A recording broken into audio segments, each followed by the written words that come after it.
Welcome in, everybody. Happy Wednesday from the Mid-State. I'm David Wilson.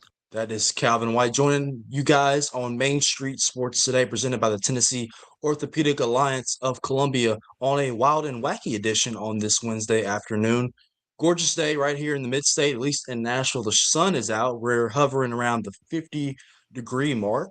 Calvin, how are things going up in Clarksville? Good afternoon. Good afternoon. Yeah, like you said, it's a lot warmer than it has been over the last couple of days, so that's nice. I talked about it with Wade yesterday. I think we're supposed to be back up in the mid 60s next week for Christmas Day. So that'll be nice, kind of compared to the 25-degree temperatures we've seen over the last couple of weeks. Yeah, it was really cold, particularly on Monday morning. And I am battling, as most of us are, just being a little bit under the weather. Just with this change in weather, it gets me. So bear with me. My voice might be a little raspy and low today, but we're going to make it through on a Wednesday afternoon. Once again, appreciate you joining us. Appreciate the good folks at the Tennessee Orthopedic Alliance of Columbia for sponsoring our show, as always. I got a really good show on deck for you guys this afternoon in the second hour at around the 3:20 Central Time mark. The Queen, as she's commonly referred around these parts, Teresa Walker of the Associated Press, is going to join us to talk all things National Football League and Titans as the Titans gear up for a December showdown with the Kansas City Chiefs as they come to Nissan Stadium on 12 p.m. on Sunday.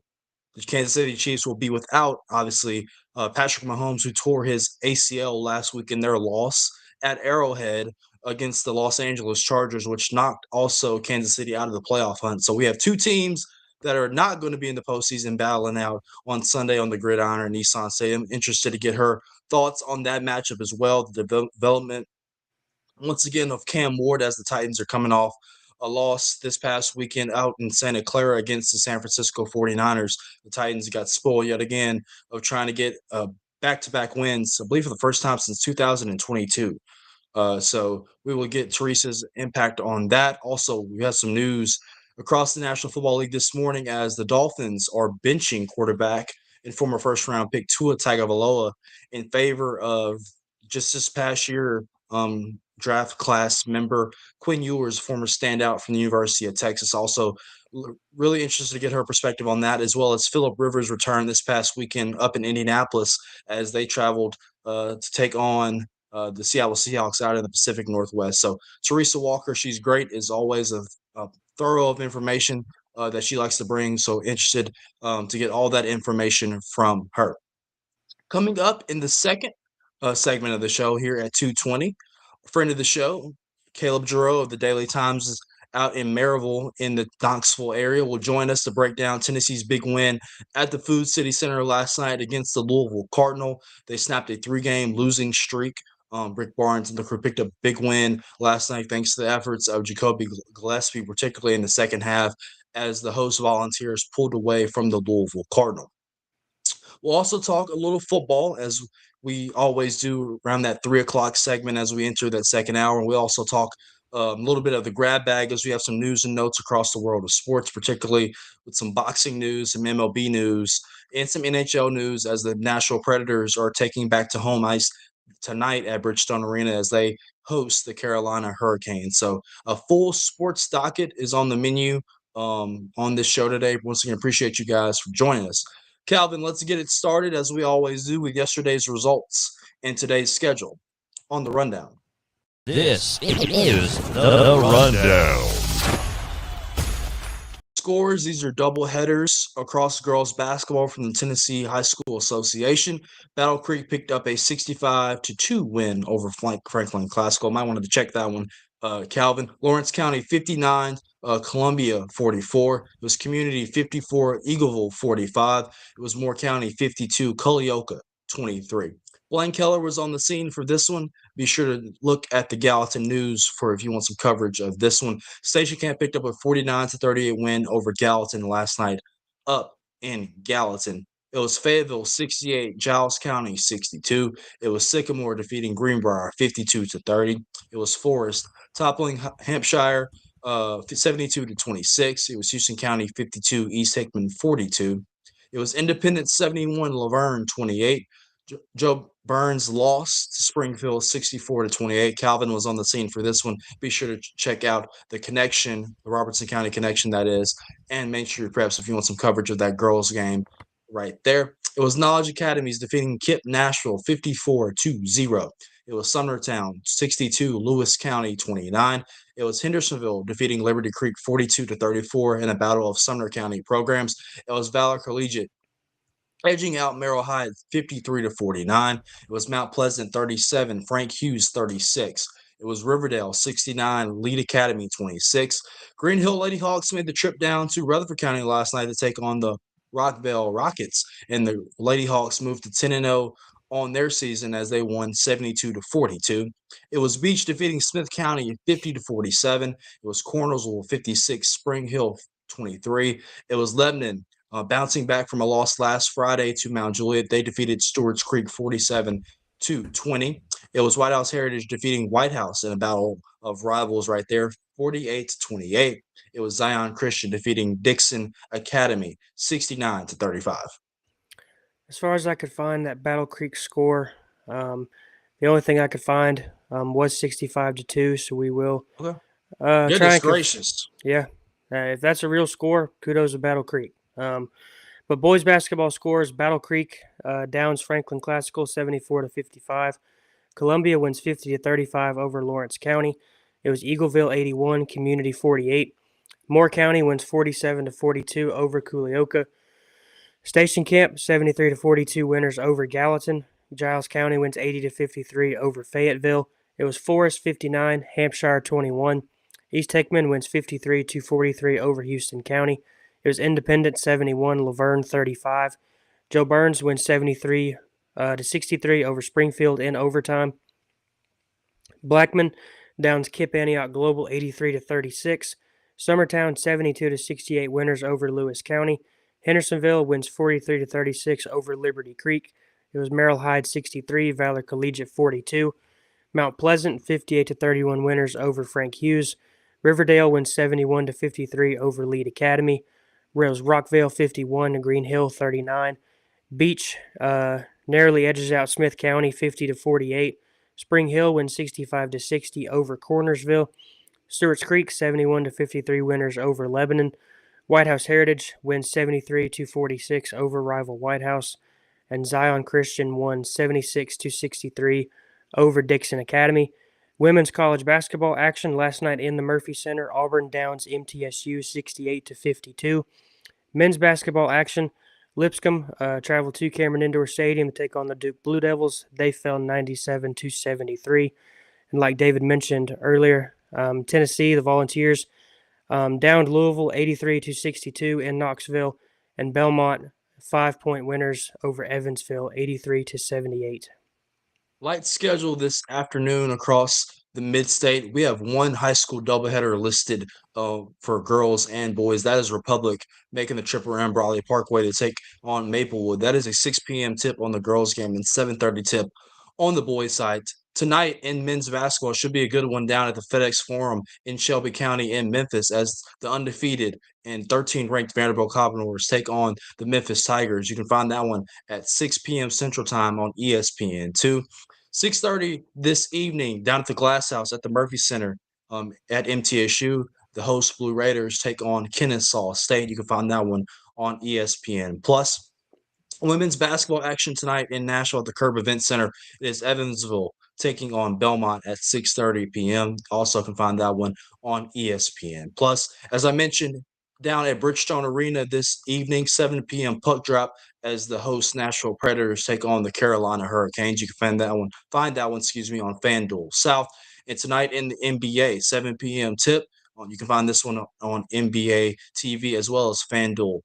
It is the Memphis Grizzlies going up to Minnesota to take on Anthony Edwards and the Minnesota Timberwolves. Ladies and gentlemen, that was your schedule, and those were your results from last night, and that concludes today's rundown.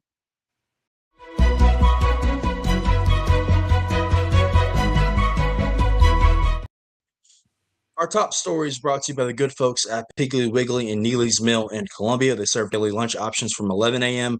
until 6 p.m. They also offer hand-cut meats, and everything is cost plus 10% at the cash register. Piggly Wiggly, Neely's Mill in Columbia. Presenting you our top story today, and this was something that I was keeping an eye on from away from the couch and away from the TV last night as my San Antonio Spurs took on the New York Knicks in the NBA Cup final out in Las Vegas. Once again, the Spurs picked up a really big win over Oklahoma City Thunder in the semifinals of the NBA Cup. The Spurs could cap it off and win up, but it was not to be as the New York Knicks rallied from 11-point deficit in this ball game, 25 NBA Cup over my aforementioned San Antonio. Jalen Brunson was named MVP in this game, despite just shooting 11. The Knicks are the third team in NBA history to win the NBA Cup since it came into existence. The first team to do it in 2023 was the Los Angeles Lakers. Last year it was the Milwaukee Bucks, and then now it is the New York Knicks. This is a team. The Knicks franchise hasn't won the NBA Finals since 1973. Hasn't reached a Finals overall since 1999 when they played Greg Popovich then and the San Antonio Spurs. So I know it's an in-season tournament, Calvin. Anytime you put a trophy on, though, guys are going to be motivated to play, especially when they put the incentive a couple years ago that there's some monetary award to players as well for winning the NBA Cup. So a nice start to the year for the New York Knicks under head coach Mike Brown, who's in his first year up there in the Big Apple, taking over for Tom Thibodeau in a wide open Eastern Conference. So nice start for Cat and Jalen Brunson and the crew. Yeah, the Knicks have really, turned the corner the last couple of years. In terms of putting teams together. Are you muted? I'm not hearing you a little bit. Can you hear me, Mark? Yes, I hear Can you. you hear Calvin? Yes, I hear you fine. Oh, can you hear me, David?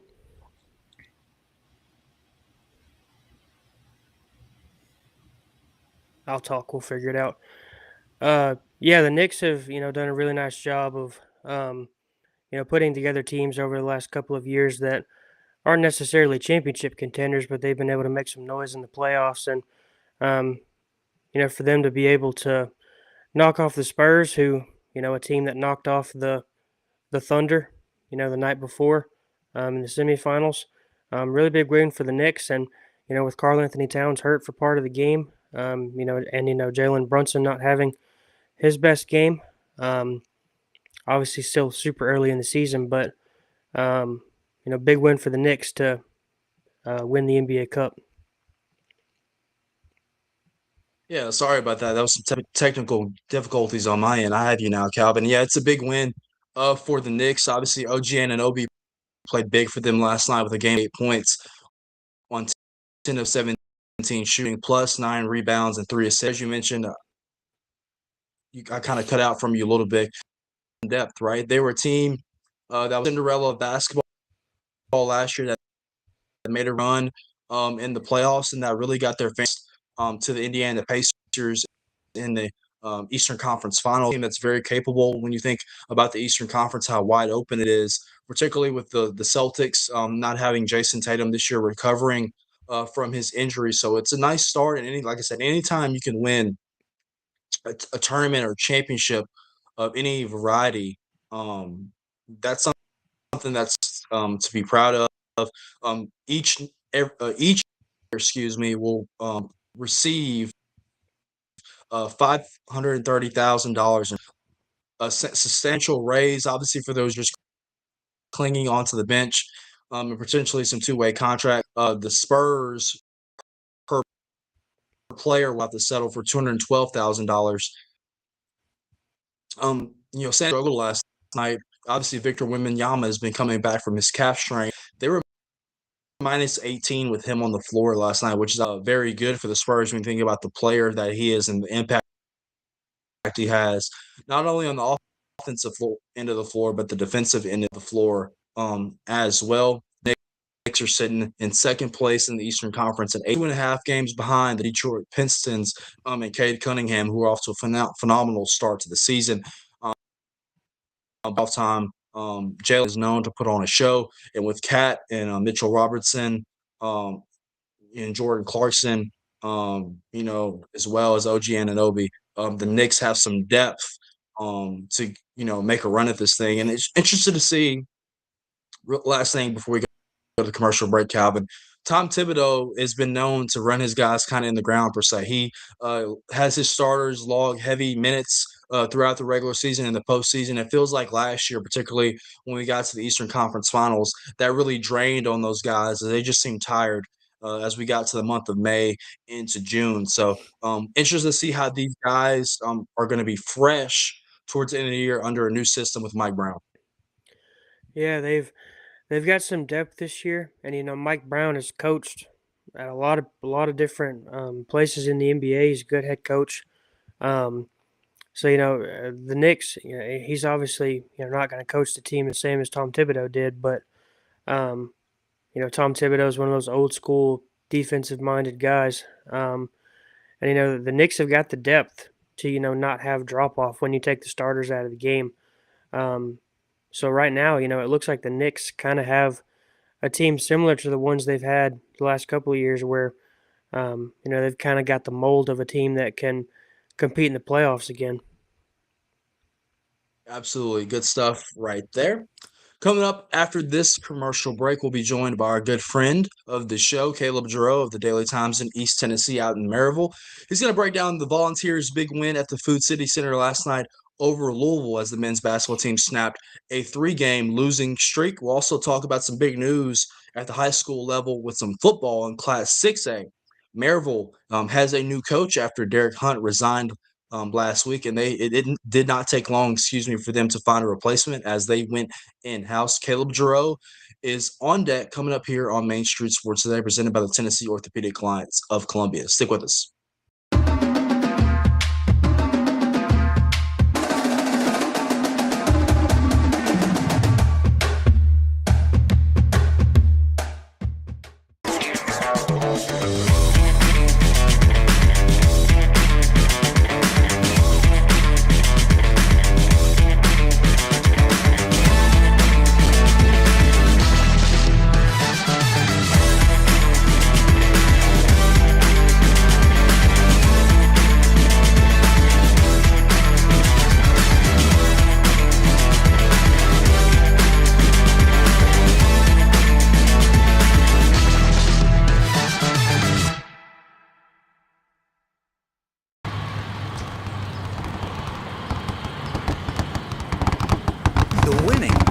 Closer. All new Sportsbook, the latest gaming machines, live horse racing, and more. The Mid Gaming Hall, Kentucky Downs. Winning just got closer. This holiday season, the largest lantern festival in the country returns to Nashville Zoo. Experience more than 1,000 all-new handcrafted lanterns, towering creatures, magical worlds, and a North Pole village. At the center of it all, the Smashville Ice Rink. Welcome back to Zoolumination at Nashville Zoo. Bigger, brighter, and better than ever. Busy bee, yeah, busy bee. If you need... Hold on, y'all, hold on. I need to make a call. Hey, this is Brianna with Busy Bee. I'm giving you a call to let you know your technician is on his way. 833. Bee, oh, busy bee. Guys, not yet. Not yet. Busy bee, oh, now busy I'm ready, bee. guys. Call 775-7833. Custom Stone Handlers supplies over 600 distributors and suppliers with quality stone products. Along with Riverstone, we produce and distribute over 100 building, landscape, and other bulk products. Our goal is to provide quality products, service, and partnerships to ensure our customers' success. We firmly believe the measure of any person or company is how you treat other people and customers. Give them a call at 931-490-4990 or visit CustomStoneHandlers.com.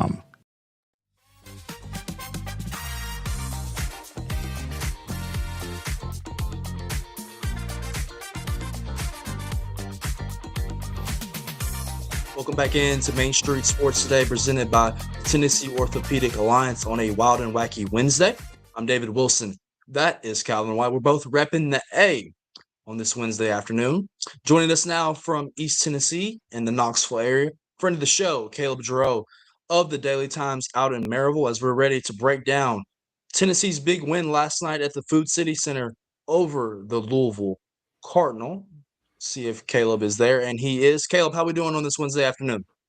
Doing pretty good, staying busy. I heard you mention before the break about a coaching search. Nothing like getting that news as you're about to head to a top 20 SEC matchup and then calling people from, the quietest corners you can find in a sold out arena to try to get that figured out. But no, it's been fun staying busy. And as I'm sure y'all know this time of year too, just basketball work amount trumps football by a lot. So that's always a fun switch there.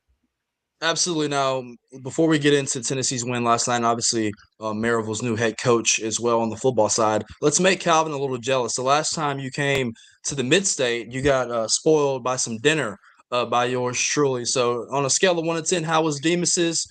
How was the meal? And then let's make Calvin a little jealous. Oh, yeah. Meal was great. Nice Italian. Always love Italian food is my favorite. Anytime Calvin. it's free, right? And free Italian food. Don't even get me started. So yeah, Calvin wasn't there. Don't know where he was at. Must have been maybe busy or something. But there's a lot of football going on in Murfreesboro. So we got to enjoy lunch together when David skipped out of the Mr. Football Awards last week. Oh, that's I don't know true. if I would call that lunch enjoyable, but it was lunch. I wouldn't either. It was free though. Was the bread pudding not good? I didn't want to. That was probably the only good thing. I didn't want to dive in. The bone-in chicken threw me off for like a luncheon thing. I don't know. I didn't want to like dive in and start destroying a piece of chicken and dress clothes and carrying a camera around. And also, that was my first time going to one of those. But when they announced the awards, it just ends. So we didn't get our food. It's over. We didn't get our food until the awards were starting, and so I'd already gotten up. And then when they hand out the awards, they're like, "All right, guys, let's head home." Very efficient ordeal. Yeah. Yeah. It's a very awkward ordeal. We'll get on the Titans about their menu with Teresa later on as we talk a little Titans. Caleb, transitioning into the hardwood though, last night a big win for Rick Barnes and the crew. I don't know in December if you could label it a must win, but obviously a team coming off a 3-game losing streak coming into last night, losses to really good teams, Kansas, Syracuse, and Illinois. Just kind of talk about the performance for the Vols last night, particularly in the second half as they pulled away. Jacoby Gillespie was really good for them last night, 23 points, 5 assists, and it seems like this was a win that Rick Barnes and the crew really needed, especially at those 3 losses. And then the news last week that they're going to lose Kate Phillips to some shoulder surgery. Yeah, I don't think, when you look at the slate, I wouldn't call it a must win. But when you talk about, national college basketball pundits and the way the team and coaches felt, it probably was a must win. And every game they play, they feel like is must win. But they needed this one to kind of right the ship after the skid.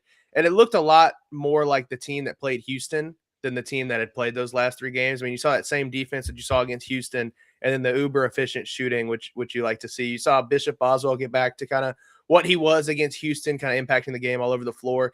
Nate Ament ended up with 13 points. He had been no-showing against some of these big-time opponents. So I think you saw the team revert back, rightfully so, to the good performance they had against Houston versus that skid. And, even if it wasn't a must-win, everybody knows Rick Barnes is not easy on this group in the slightest, and they had probably the toughest 10 weeks of practice a Tennessee basketball team has ever had. So they really went through the gauntlet to get right, and it was all about transitioning practice to the court, which is what Rick Barnes had an issue with during the skid. And I think you finally saw them do that, and it resulted in a top 20 win in dominating fashion as well. Louisville was averaging well over 90 points. I want to say the number is 93.4 heading into last night, and they scored 62, were held to 38% from the field, under a point per possession. And Tennessee even turned it up more in the second half. And a lot of the talk, too, from Louisville was about physicality. They went to Arkansas and kind of got bumped around. And Pat Kelsey mentioned the same thing, that Tennessee from tip to buzzer or tip to horn was just, hitting Louisville and pushing them around and playing that physical brand of basketball you expect. And with how deep this front court is, they need to be playing that brand of basketball. And it resulted in a win last night. Caleb, no Michael Brown for Louisville last night. Obviously I wouldn't expect that to, change anything about how Rick Barnes and the Vols prepared, but just without Louisville not having Michael Brown, how much do you think that changed the game? I'm not saying Michael Brown is worth 20 points and going to help Louisville win the game, but obviously that was a presence that Louisville missed out there. Yeah, I would certainly agree they missed him, and his replacement, Adrian Woolley, ended up with 19 points. So they still got production from that spot. But I do think that's something that was missed on the Louisville part. But when you look at the stretch Tennessee just went on, I mean, they played Syracuse without Syracuse's top scorer, ended up losing. Illinois was without a couple guys. They dropped that game as well. So Tennessee has been on the other side of these games where these teams are without their leading scorers or some important players and have still dropped them. So it's good to see them handle business and take care of that even without Michael Brown on the floor. And for Syracuse's sake, or for Louisville's sake, excuse me, clearly they need him to help that offense, because something that stuck out to me is they want to space the floor with their guards and obviously shoot the ball a lot, but they shot 21% from beyond the arc last night and never went away from shooting those threes. So I think that's something that stood out to me, is they just continuously kept chucking up threes. I think if you had a guy like Michael Brown on the floor, maybe he hits a couple of those and Tennessee's runs look different and the game looks a little different. Like you said, I don't know if he's worth 20 points, but I think maybe the game doesn't spin out of control as much as if he's on the court, and maybe it's a little closer down the stretch, and you never know what happens if the ball bounces another way. But I think, Tennessee still handled business. They obviously scouted preparing for him, but also clearly prepared for everybody else Louisville put in. I think they only ended up with 3 bench points at the end of the night too. So that made it a little easier for Tennessee to key in. And also to the physicality point, if you're only playing 6 guys that are putting up shots, that makes it really easy for Tennessee to really wear those guys down. And both of these teams will look a lot different in March than they do now. But I do think, to your point, I don't know if he's worth 20 points, but I do think the game looks a lot different if he's on the floor from a Louisville offensive standpoint. Caleb Giroux of the Daily Times out in Maryville, Tennessee, joining us here on Main Street Sports Today, presented by the Tennessee Orthopedic Alliance of Columbia. Caleb, a guy who really stepped up big last night for the Tennessee Vols, particularly coming off the bench. Former Vanderbilt big man and transfer, Jalen Carey, played 24 minutes last night, 12 points on 4 of 6 shooting from the field, 10 rebounds and 3 assists.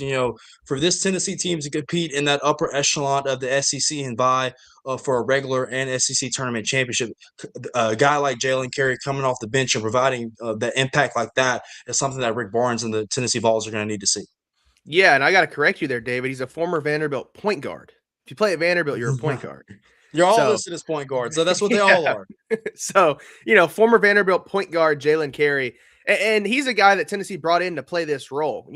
23 minutes is right where he needs to be. Probably 20, 25 is probably the magic number. But he's a guy that you expect to go in there, get rebounds in the paint, box guys out, move bodies around, and then score on the other end with some tough buckets. And I think you saw that specifically from him. And then Felix Akpar did very well last night, especially late in the game, going up for some alley-oops. And he actually caught one from Jalen Carey. That was one of Jalen Carey's assists, was a oop from Jalen Carey to Felix Akpar. So you've got a 6'9", 6'10" big man who's more of a bruiser, tossing it to your 7-footer who can dunk it in. I mean, that's almost impossible to defend. I don't know a team that can do it. So I think Jalen Carey adds a very strong aspect to this team, especially in that front court, to where you have guys that you can just rotate in and out. Like if Jalen Carey's having a bad game, you throw another guy in there. Dwayne Brown, freshman, has looked really good. If he's having a bad game, you throw Jalen Carey in there, and you can just rotate these guys in and out. But at the end of the day, you brought Jalen Carey in to have this impact, have that spark. I wouldn't say you need a double-double out of him every night, and you probably shouldn't need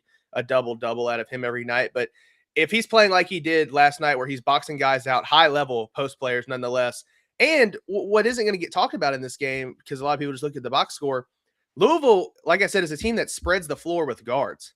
That is not Jalen Carey's game at all. But when he came to Tennessee, one of the things they needed him to do was guard the perimeter. You wouldn't notice it if you were watching the game last night that, he didn't look uncomfortable at all guarding athletic bigs or guards. Felix Akpar didn't look uncomfortable at all.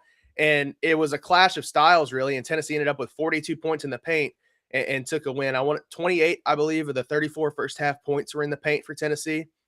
So even with Louisville trying to spread the floor out and really take those bigs out of the game, Jalen Carey was still there making his impact felt along with the rest of the front court. And that's what you need. You need him to do his job, not get into foul trouble, but still move guys around, hit guys, play solid defense on the other end, get rebounds, and get you a bucket when you need. Because what this team, I think, has that previous teams didn't is when that offense, as we've seen under Rick Barnes at Tennessee, those 3-minute scoring droughts, those 4-minute scoring droughts, when you get into March, that's really hard to overcome those 3 or 4 5-minute scoring droughts. But with this team, if your guards aren't hitting, just toss it inside. Let the big man go up, get fouled, or put the ball in the hoop. And I think this team has that consistent front court scoring that can really help it go far in the postseason. One thing about Jalen Carey, 4 of 10 from the free throw line is going to turn into hack-a-shack if he doesn't clean that up, because SEC teams will put that on the scouting report in bright red letters that if you're beat, just foul that guy. And he hits 40%. So I think he needs to clean up his free throw shooting. But other than that, I mean, last night is what you need out of Jalen Carey every night. Caleb, you mentioned, a little bit how Nate Ament hadn't been playing, particularly well against top 25 competition. 13.7 rebounds last night for him. Relative to how he had been playing, against that top 25 competition, how well did Nate Ament play last night? Yeah, I think that, in front of scouts from almost every NBA team and a lot of GMs, I think that's the type of performance you want to see from Nate Ament. Another big thing is 26 minutes, and I didn't think his defense was that bad at all last night. I think he defended well. He's still a guy learning to guard the perimeter, and you're getting to the point of the year too where you start to have the conversations of maybe, Nate Ament, this is going to be his body type and his style of play. And if that's the case, I think you need to see him adopt that and start shooting the ball at a higher percentage and starting to play that way. Because, NBA teams still want to know, is he going to be able to bang inside with the post players? He's going to be more outside. He's gotten a lot of comparisons to Kevin Durant. How is that going to look? But I think last night was a positive step for sure because, one of the parts that we saw Dalton Knecht do and Chaz Lanier do and all these talented scorers under Rick Barnes is come off that pin down screen, rise up, knock down a midi. And I think you saw that a lot from Nate Ament last night that we were missing earlier when he couldn't get off the screen because he's getting bumped or the physicality isn't letting him go around. So this is a big step. And I think, he's a guy that will look completely different than he does now whenever we're talking about him again in March. And I think that's good. And we've seen that improvement already. I think another big thing for him, he got on the board, 7 rebounds, 3 assists. So, he made his impact felt outside of scoring. Still not the most efficient at 5 of 11, but like we said, a lot better than what he did against some other, name brand opponents. And SEC plays around the corner. And in this league, I mean, there's going to be no days off and there's going to be very little practice time. So I think we'll see his improvement ramp up. And you need to see this every night from him because for one, in the NIL era, you're probably paying him a lot of money. And 2, he's a 5-star and you don't get many guys that look like him come through, and you need to take advantage of his skill set and really get him ready for the NBA, but 2, make a deep run in March. And I think he can be a part of that. Caleb, I mentioned with Cade Phillips undergoing his season-ending shoulder surgery that happened on December 12th. How does Rick Barnes, particularly when it comes to that rotation, mitigate that impact? Obviously, and how does that kind of impact the rotation as well as they head into SEC play? Yeah, I think having a freshman in Dwayne Brown that has looked as good as he has really helps kind of ease the impact of that injury. Obviously, you don't want to lose Cade Phillips, who's a really good defender, scrappy guy who fought for every rebound. But when you have a freshman like Dwayne Brown, who people really didn't talk about out of high school, a guy out of Hoover, Alabama, he's come in and he's been able to play right off the bat because he's not scared to get hit. He's not scared to go in there and block a shot and grab a rebound. And I think that helps. He ended up getting the start last night. But with the way Jalen Carey played, he played 16 minutes. Jalen Carey chipped in 23 minutes. I mean, they've practiced Amari Evans a little bit down there at the 4, maybe go a smaller lineup because he's a guy they trust to defend, a guy they trust to be physical. He's another freshman. He ended up fouling out last night, had 7 points in 7 minutes and 5 fouls. So obviously not good there, but he's a guy that can maybe fit in at the 4. And then obviously you mentioned Felix Okpara and JP Estrella are your 2 5s who can kind of eat some of those forward minutes as well. So I think you've got a solid rotation of guys at that front court that can help fill those Cade Phillips minutes. And, at the beginning of the year, that was the deepest part of this team was they had so many big men that are already proven that can do a lot of things. And you have a lot of skill sets that you can really mix it up with those guys. I mean, you look at JP Estrella and Felix Okpara, your 2 centers who are around, 6'10" plus. They're knocking down threes occasionally. So you've got that going for you. And they're both able to, Felix is one of the best. He came into Tennessee as one of the best defenders out of Ohio State and one of the best defenders in that conference. He's turning into one of the best defenders for Tennessee. And in the SEC, JP Estrella can score it really well. You mix in Dwayne Brown, who's a freshman, very physical, loves to get in there. He's still learning what he can do. And then you have Jalen Carey, another veteran SEC guy who also knows how to his way around the post. And he's trying to play a little bit more on the perimeter, mix in at the 4. So you really can do a lot with this team. You can go small, have 1 center, put 4 guards out there without Cade Phillips in the mix. You can go big and have 2 bigs. So they have a lot of options. And I think, truthfully, it'll probably depend on what you need every night. I think last night with the way Jalen Carey was playing and Felix and JP just able to switch out at the 5, it ended up in a win. And I think that's what you need. Caleb, with 2 games left until SEC play starts, when you look at that 3-game losing streak that Tennessee went through, are there things, that legitimately concern you about the Vols, going into conference play, or do you think that was just kind of a blip in the radar for Rick Barnes and the squad? Yeah, I think there are legitimate concerns with this team. I mean, the way the offense is played in those losses concerns me. The front court is really, really efficient, but your guards have not been, 1 through 3. Your 2 guard spot is still a question mark. Bishop Boswell is a really, really good defender.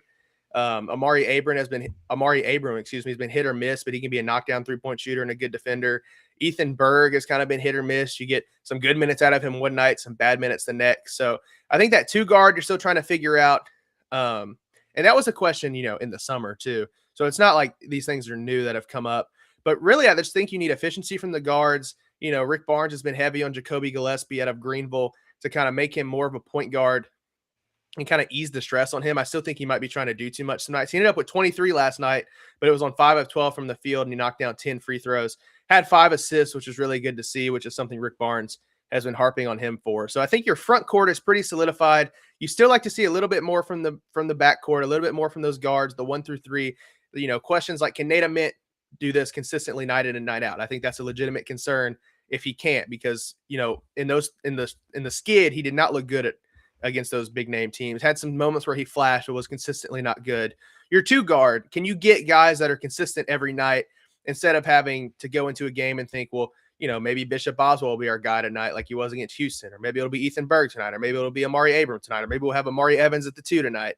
Can you get those guys consistent? And then can Jacoby Gillespie really lock down that one spot, not get into foul trouble? And then, I think he's a better scorer than Zakai Ziegler, but I think he still has to make, steps into running the offense and commanding the floor the way that Zakai Ziegler did last year. And Rick Barnes is harping it on him to do that because he knows it's necessary in SEC play. So I definitely don't think there's any sound the alarms. This team isn't going to make the tournament concerns. Obviously, it's a good basketball team, and the front court with the baseline they can give you can go a long way.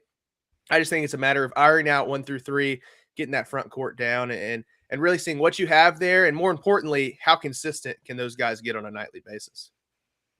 Caleb Drew of the Daily Times out in Maryville, Tennessee, join us here on Main Street Sports Today, presented by the Tennessee Orthopedic Alliance of Columbia. You can follow him on X at Caleb Drew 16. Caleb, before we let you go, we're going to dip down into the high school ranks, and you've been on the beat and on the coverage for this. You've been on top of it from start to finish. Out in Maryville High School, Class 6A football, obviously one of the prestigious programs in the state, made a coaching change, or had a coaching change over the last week.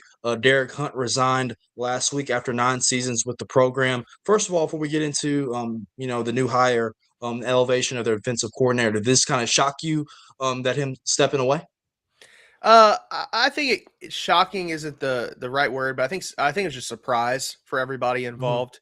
I know he has a lot of stuff outside of football, business-wise stuff going on. And I know, you got to remember, he took this position, Derek Hunt did, with no head coaching experience at the age of 26.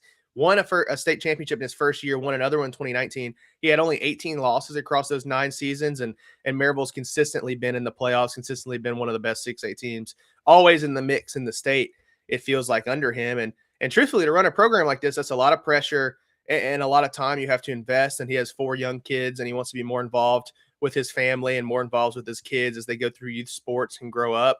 And he ultimately decided after this year that, the program's still in a good spot, just like when George Quarles left after the 2016 season. And he decided ultimately to hang it up after this year. So I think it was a surprise, because I don't know if many people, saw that coming. But when you see his rationale of spending more time with family and stepping away from, a program really he's devoted a majority of his life to, because he played quarterback under George Quarles, won state championships, came back as an offensive coach, won state championships, was head coach, won state championships, and he's put a lot of time in. I mean, truthfully, it's crazy to think about. He's done all of that, and he's still only 35. So he's stepping back to spend more time with family, and it wouldn't surprise me if maybe he returned to the football field down the road once his kids are grown. But for right now, he wants to focus on family and probably coaching his kids a little bit. And as you said perfectly in your lead up to your story, they didn't have to look very far to find their replacement as they elevate their defensive coordinator, Kenny Cobble, to that coaching position. Kind of talk about the fit. Obviously, a familiar voice to particularly the defensive unit, but within that program, that's going to kind of continue to hold that standard that is Maryville football.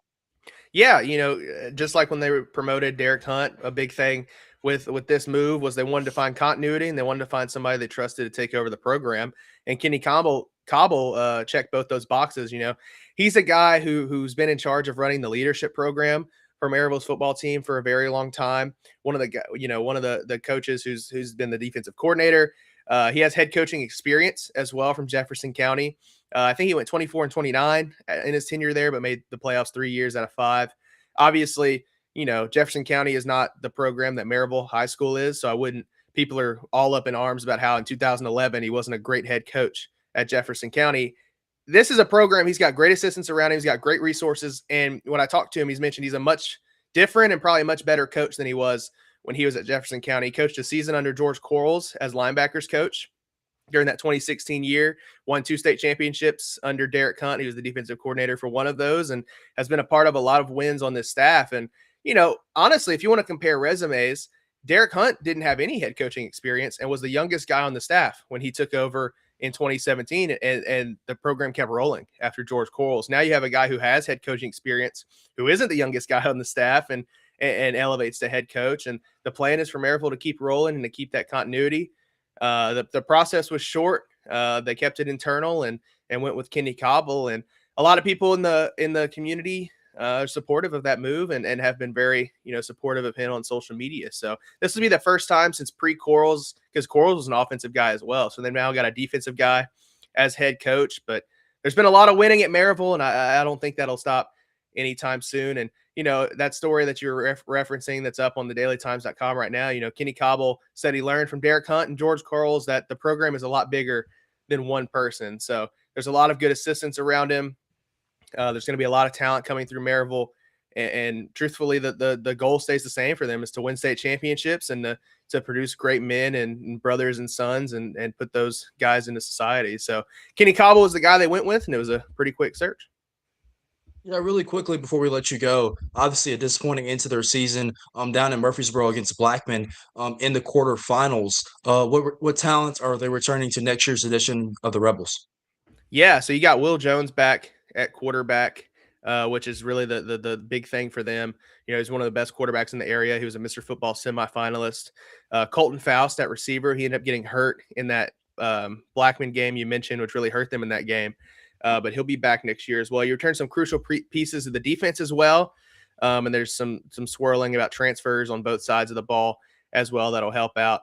But truthfully, you return a lot of your skill guys, which I think is big. And the big one too is, as quarterback driven as football is today, having Will Jones back with the football lineage he has, how good he's been for Maryville, I think is a big thing.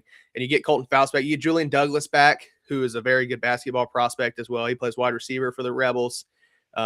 So I would expect, obviously when you're rolling guys over, the losses, you got guys going out like Brody Smith, obviously going to NC State. Torrey Beaufort is going to Austin Peay. You lose your starting linebacker. You lose your defensive tackle. You lose a couple more pieces on the offensive line. You lose your tight end and kicker. So there's going to be pieces to replace like there is every year, but you bring back a strong core. A lot of leadership on this team returns next year. And I think you would see them, not take a step off. But still, lots of pieces to change, and Maryville's done it every year. Derek Hunt's worst year was when Will Jones was a freshman. They went 7-5, and that was the year Boo Carter was running all over the field, and they got eliminated by Bradley Central in the postseason. But since that year, he's consistently been at the top of the region, putting together multi-win seasons. So at Maryville, it's reload, not rebuild. And I think Kenny Cobble is ready to keep this thing rolling and keep Maryville, living in the playoffs. So there's been a lot of questions around the move and if maybe they should have went somewhere else with it and things like that. But at the end of the day, it's a program that is talent rich, has several coaches on the staff who consistently turn down head coaching offers to stay at Maryville, which I think is really rare to see these days. And I think it's a machine that'll keep on rolling. Really good stuff right there from Caleb Giroux of the Daily Times out in Maryville, Tennessee. Once again, you can follow him on X at Caleb Giroux 16. Caleb, we appreciate you for stopping by and being a thorough of knowledge as always. Hope you have a very Merry Christmas, and we'll catch up with you soon. Awesome. Thanks, guys. Merry Christmas. It's Caleb Giroux. Join us here on Main Street Sports Day, presented by the Tennessee Orthopedic Alliance of Columbia. Coming up after this commercial break, we'll dive into the latest edition of the Grab Bag as we talk some news and notes across the world of MLB, NHL, some boxing, and some tennis as well, so stick with us.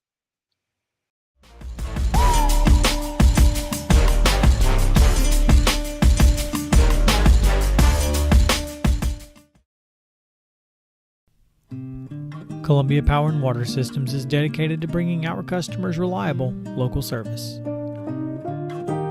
Whether you're turning on a light switch, your faucet, or streaming on TV, our dedicated team members from here in Murray County work every day to keep you on. If you need us, call us 931-388-4833 or visit cpws.com.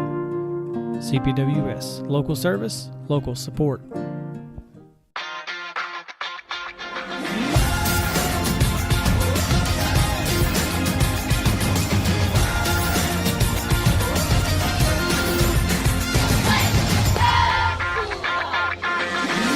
Zion Christian Academy at zioneagles.org or 931-388-7531. You can schedule your appointment to visit their beautiful campus. Again, zioneagles.org or 931-7531 to schedule your visit today.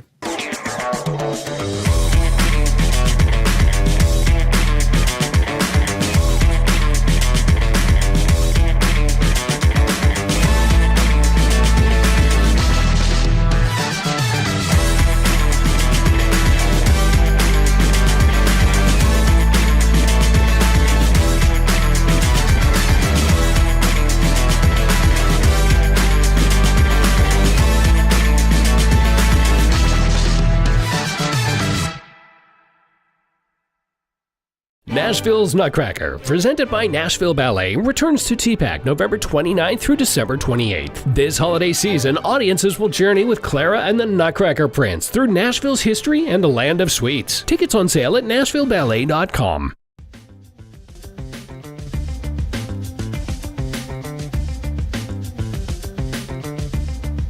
Welcome back into Wild and Wacky Wednesday edition of Main Street Sports Today, presented by the Tennessee Orthopedic Alliance of Columbia.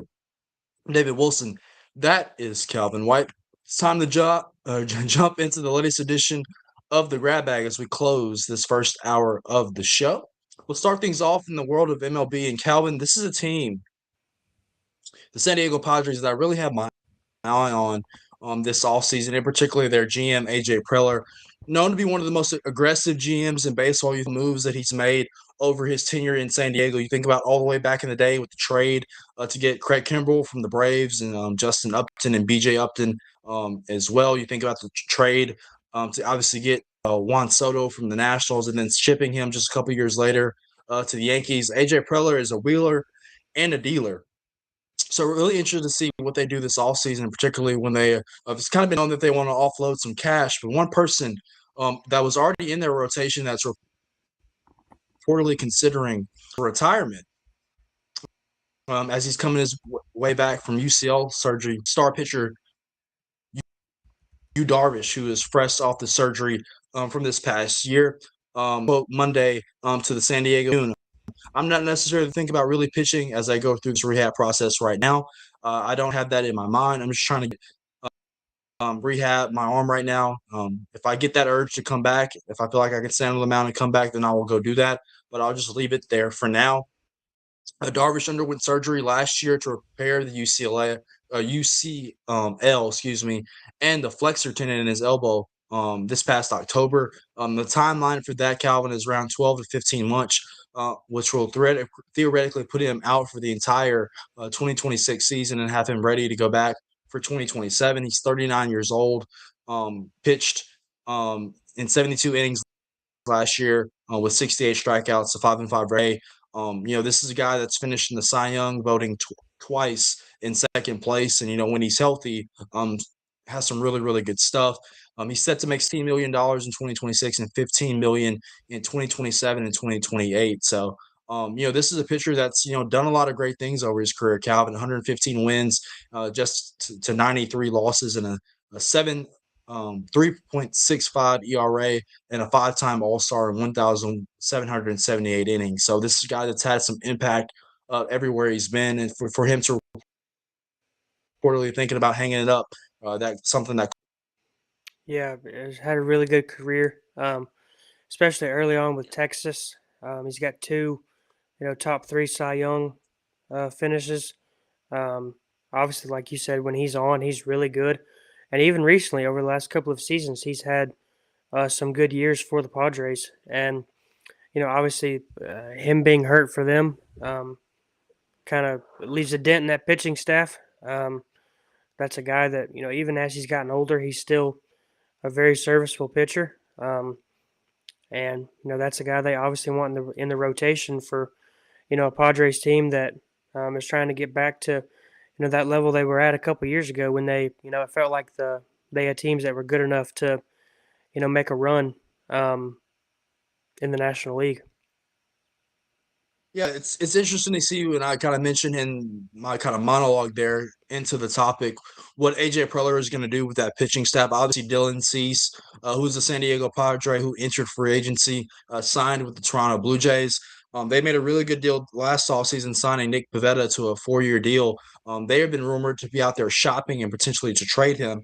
Obviously, as of right now, he's going to be a big piece of that rotation, as well as it includes Joe Musgrove and Randy Vasquez, JP Sears, and Kyle Hart as well. So we will see what the Padres do with their pitching staff, but not having Yu Darvish and that, the impact that he can give and the different looks and the filth that he throws off the mound is going to be hard for them to see, especially when you compete in the NLS with the defending 2-time world champion Dodgers. And obviously the Giants are making some moves this offseason, particularly bringing in former Tennessee Vol head coach Tony Vitello, as well as our beloved Ron Washington onto their staff. So the Giants are going to make a play. So we'll see how things shake up for the Padres as they not only try to compete in that National League West as well, but the National League as a whole. There's been rumors this offseason that they may potentially be looking to trade one of their superstars. They said no, they're not going to trade Fernando Tatis, but that will lead open, particularly Xander Bogaerts at the shortstop position, maybe Jackson Merrill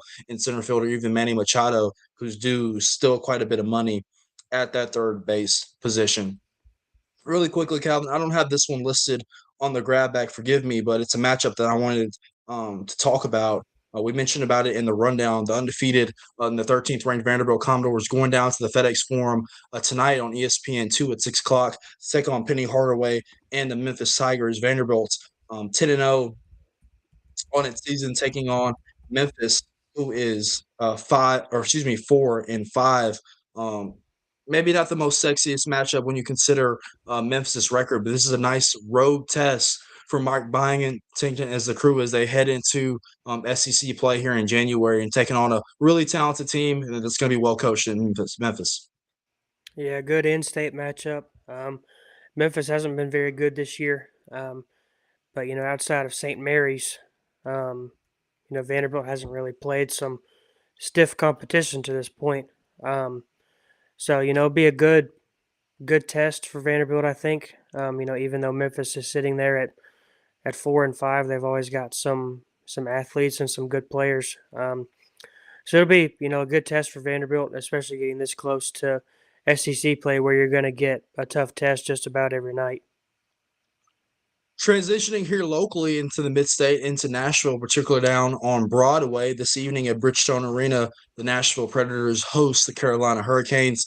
The Predators, we kind of talked about it last week, and I believe you talked about it with Ann Kimmel. Was that correct, when her attic caved in? Yeah. The Preds have been playing better hockey over the last 2 weeks. You think about their last 10 games, they were 7-3.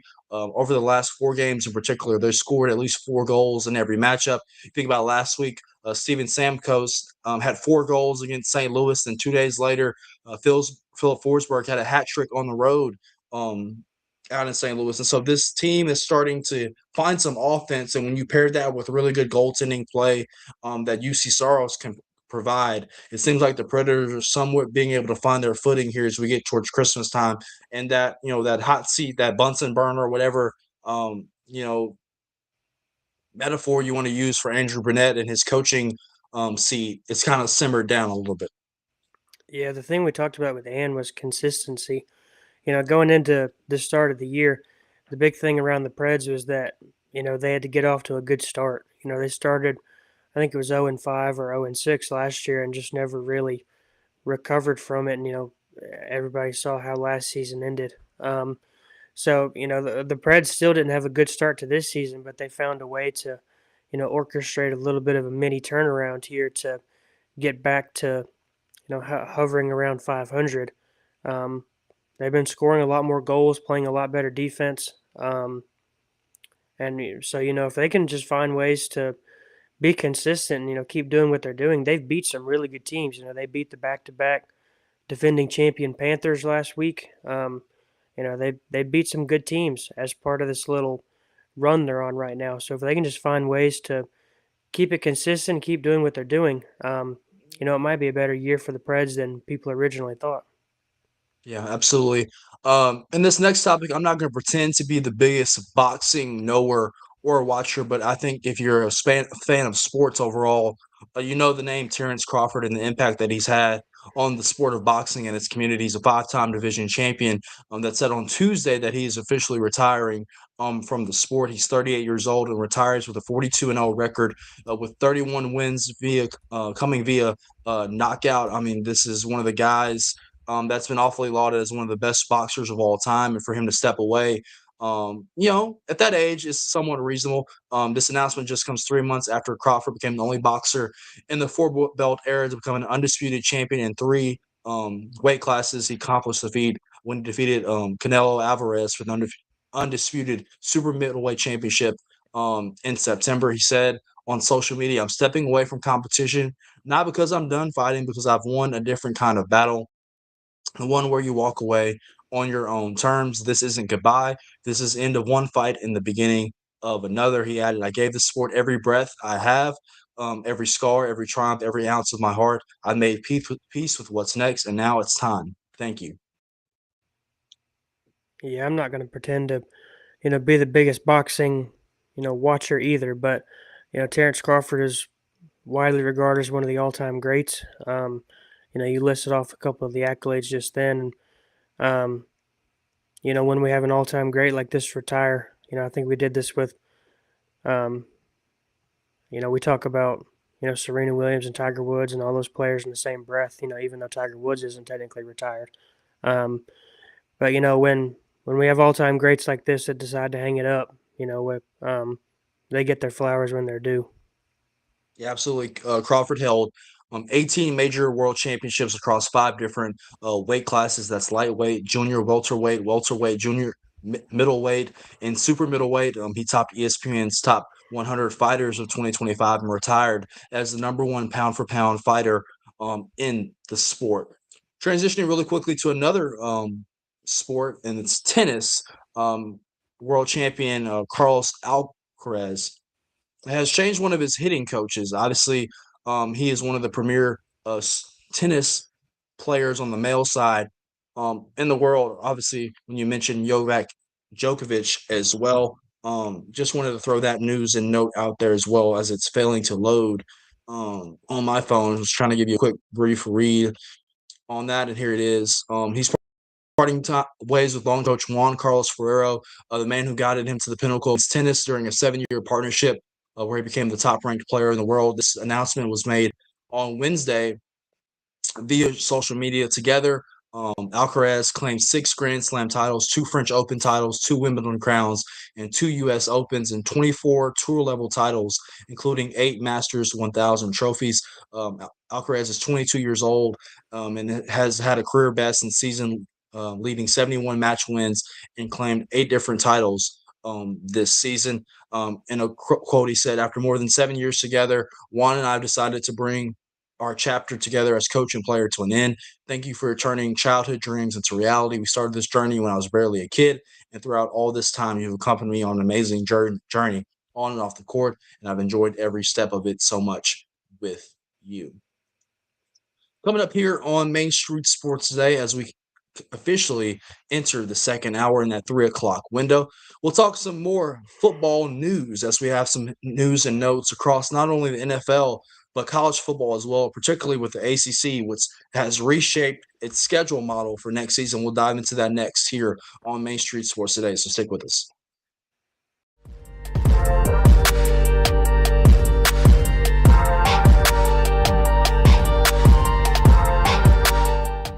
Jones & Lang Sporting Goods here in Columbia has been outfitting teams, officials, and anybody else from T-ball to college for 50-plus years. Be sure and check them out at 931-388-8060 or online at jonesandlang.com. Jones & Lang Sporting Goods, the look of a winner. Zion Christian Academy at zioneagles.org or 931-388-7531. You can schedule your appointment to visit their beautiful campus. Again, zioneagles.org or 931-7531 to schedule your visit today.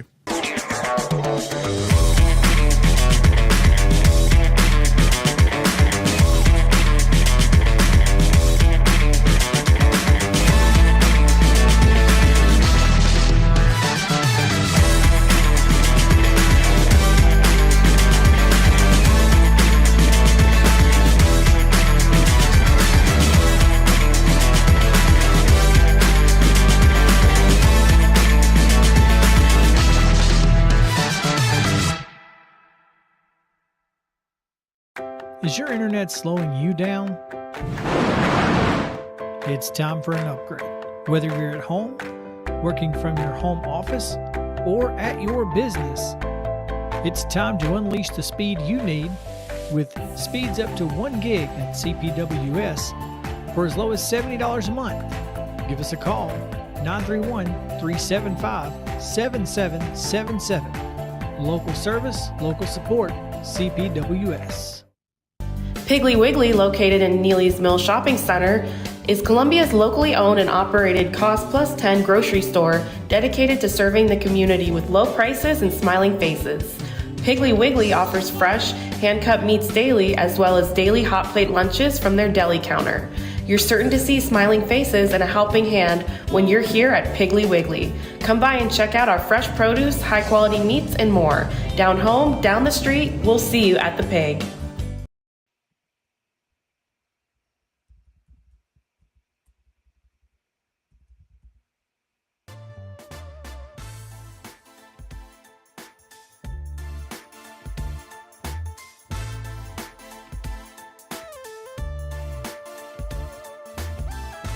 Welcome back into Main Street Sports Today, presented by the Tennessee Orthopedic Alliance of Columbia. I'm David Wilson. That is Calvin White.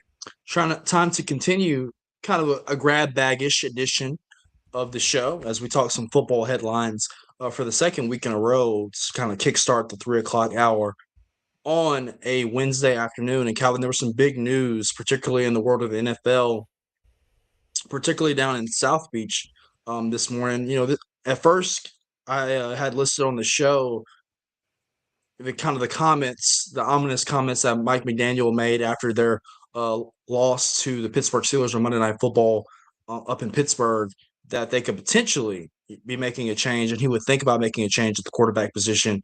Sitting former Alabama star, Heisman Trophy, candidate, in first round pick Tua Tagovailoa, and that news officially came out this morning, where the Dolphins are now officially benching Tua in favor of former Texas standout and rookie quarterback Quinn Ewers, who was a late-round pick this past summer in the NFL draft.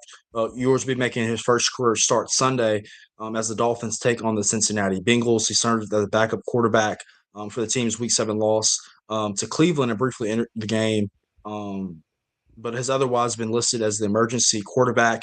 And, McDaniel made a really good – or not a really good, a really telling comment this afternoon, Calvin, when he said, Quinn gives us the best chance to win right now.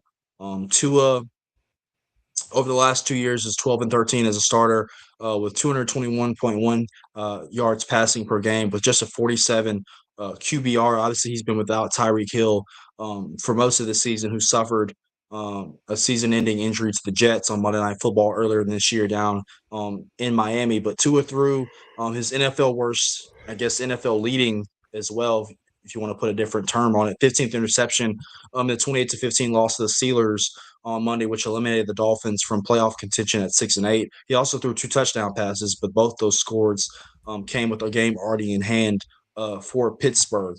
So kind of give me your thoughts on this as the Dolphins, and we'll talk to Teresa when she joins us as well. Your thoughts on the Dolphins making a change at the quarterback position? Yeah, I feel like ever since the early part of the year, kind of, not to the level of the Titans, but kind of along the same deal. I feel like we've been talking about the Dolphins for most of the year as a team that, we expect, the head coach to be fired, changes to be made. And like you mentioned, it Tua hasn't been very good this year. He's been really bad over the last couple of weeks. Um, and the Dolphins have two good teams, left on their 3 games in the year. They got to play the Bucks and the Patriots. Play the Bengals also this upcoming week. And Joe Burrow's back healthy now, so that he's obviously a game changer for Cincinnati. But we've been talking about the Dolphins all year as a team that we expect changes to be made, and Tua hasn't been very good. And I guess if changes are going to be made beyond this season, now is as good a time as any to see what Quinn Ewers gives you out there on the field if you decide to move on from Tua Tagovailoa. Yeah, Mike McDaniel's comment on Tuesday in the post-game presser after Monday night's game was really telling that he was potentially contemplating making a quarterback change. He said, and I quote, "I think the quarterback play last night was not very good, and so for me, everything's on the table." Tua's owed a lot of money, though. He signed a 4-year, $212.1 million extension in 2024, so that was just last year after he led the NFL in passing yards in 2023.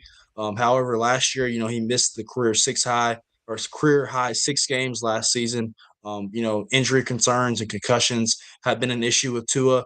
And while he's been durable this year, as I mentioned, he's thrown 15 interceptions so far through 14 games. Tua is already guaranteed $54 million in 2026, and on March 15th next year, $3 million of his 2027 salary will become guaranteed. If the Dolphins were to release him, according to ESPN, next year, the move will result in $99 million in dead cap money. Designating the move after the June 1st release date will lower that cap charge to $67.4 million in 2026 and $31.8 million in 2027. We'll get Teresa's opinion on this here at 320 as we dive into that with her, as there's a new QB1 down in Miami for the rest of this season. This is some bittersweet news for me. I knew that this was going to come. There kind of been some comments potentially that he might return, but is it official that Notre Dame standout running back Jeremiah Love, who was 3rd place in the Heisman Trophy voting behind runner-up Diego Pavia and obviously winner Fernando Mendoza from Indiana, he is officially declared for the NFL draft. Obviously, one of the great running backs in college football this year, and really kind of one of the best players overall, who had a very standout career with the Fighting Irish. The announcement on social media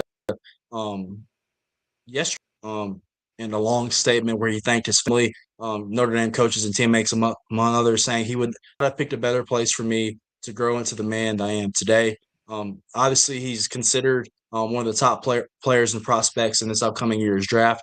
According to Mel Kiper's big board, he's the number 3 player overall on the big board, as he stands at 6 foot, 214 pounds. Field Yates in a mock draft has him going number 14 to the Kansas City Chiefs. Love's 21 all-purpose touchdowns in 2025 passed Jerome Bettis, the bus. Obviously, Pittsburgh Steeler great as well for the most touchdowns in a season in Notre Dame history. He also ended the regular season 4th nationally with 1,372 rushing yards and 3rd with 18 rushing touchdowns. He averaged nearly 7 yards per carry. And he was Notre Dame's first winner of the Doak Walker Award, given to the nation's top running back in college football. He was a great as a sophomore as well, as Notre Dame went on to reach the college football playoff national championship, where he rushed for 1,125 yards and 17 touchdowns, and also had 237 receiving yards and 2 touchdowns as well last year. So one of the prolific and most dynamic players in college football is going to be entering the NFL draft and going to give some team at the professional level a nice little weapon to pair with their quarterback. Yeah, he's one of the all-time greats at Notre Dame. Like you mentioned, first to win the Doak Walker. He was the best running back in college football this year, and I'm not sure it was particularly close. And third in the Heisman, behind Fernando Mendoza and Diego Pavia. And like you said, he's going to make an NFL team very happy. It looks like right now. As long as he stays healthy. He opted out of the bowl game, and obviously Notre Dame is not playing in the college football playoff. But projected to be a first round pick. Just from seeing everything he did in college, he looks like he's going to be a good NFL player. As long as he stays healthy and everything works out for him. So, we bid farewell to one of the best players in Notre Dame history and one of the best players in college football.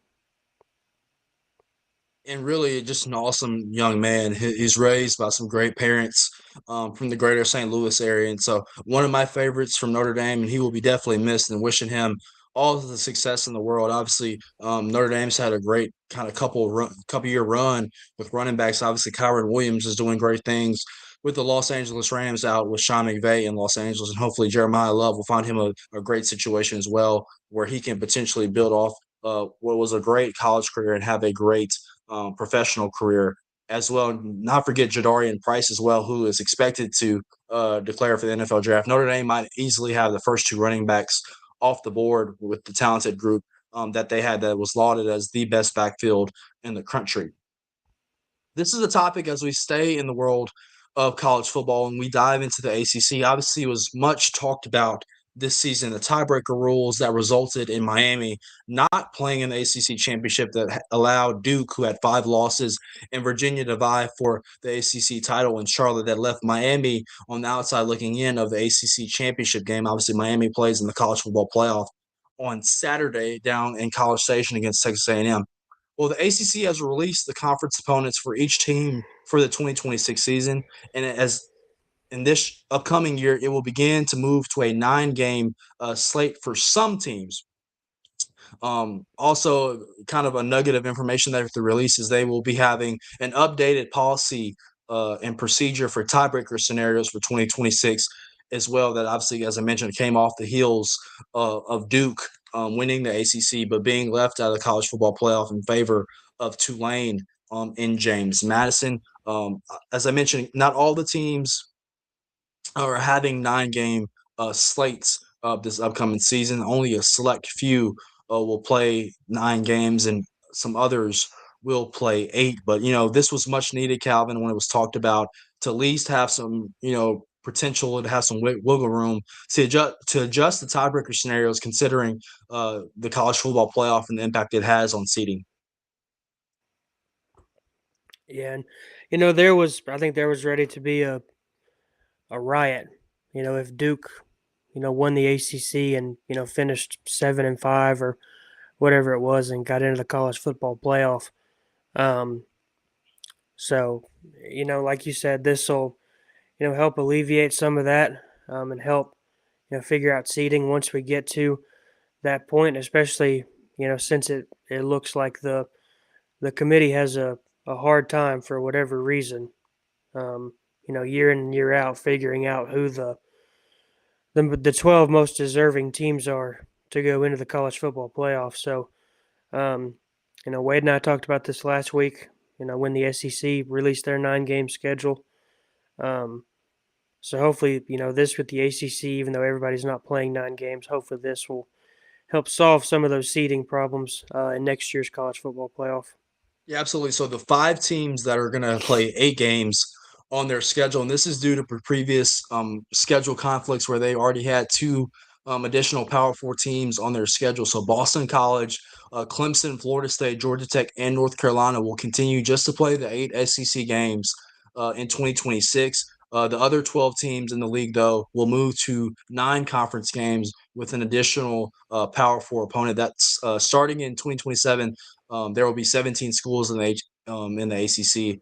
And each year there will be one team that only plays 8 conference opponents. That team, which will rotate each year, will have to schedule 2 Power 4 opponents in that season. Really quickly, just looking at some heavy hitters in the ACC. Next year, Clemson, their home dates will be against Georgia Tech, Miami, North Carolina, Virginia Tech. So, a nice little home slate right there for Dabo Swinney and the Tigers as they host Mario Cristobal in Miami, Bill Belichick and the Tar Heels, Brent Key and Georgia Tech, and obviously James Franklin in his first season at Virginia Tech.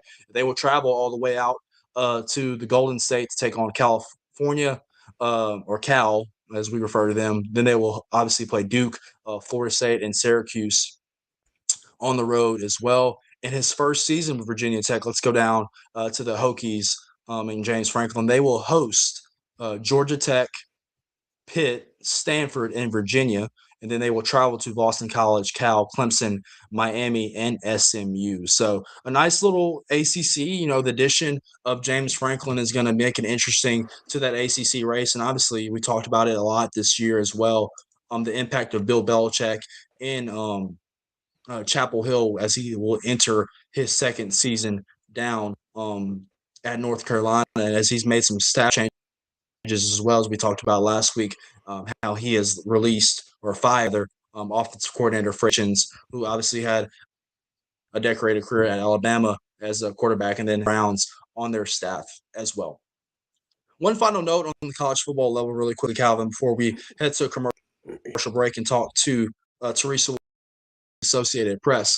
There's been some back and forth and probably some animosity now between Ole Miss and LSU throughout this coaching cycle.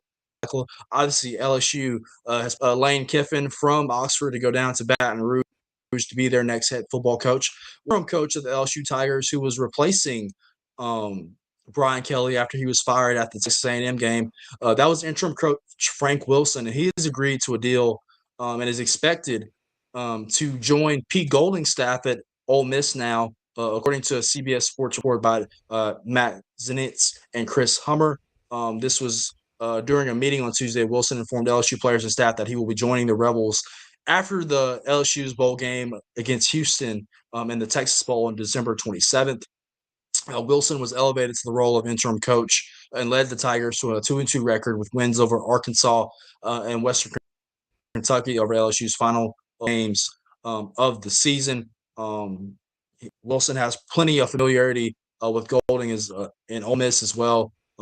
After landing the UTSA job in 2016, one of the first hires Wilson made was Pete Golding in 2016. One of the first hires he made was bringing in Wilson, who's 52 years old. So the back and forth continues between Ole Miss and LSU, Calvin. Yeah, they're just doing a little switcheroo.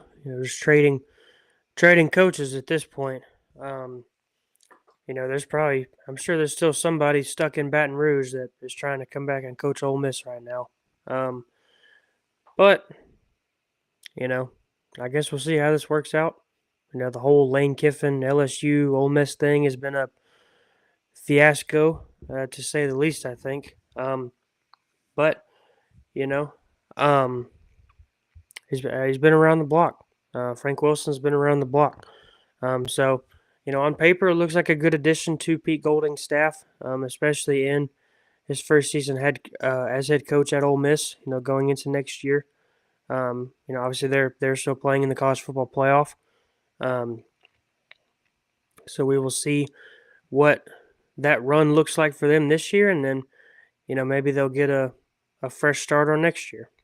Yeah, I'm interested to really see what that Ole Miss team looks like this weekend as they take on Tulane in the college football playoff. Obviously, they had some of their offensive assistants, particularly Charlie Weiss Jr., return after kind of bolting to Baton Rouge with Lane Kiffin. So interested to see what that looks like. Obviously, this is a matchup that we already saw in the regular season where Ole Miss won by multiple touchdowns. I guess this is the Notre Dame fan to me that has a little gripe about that.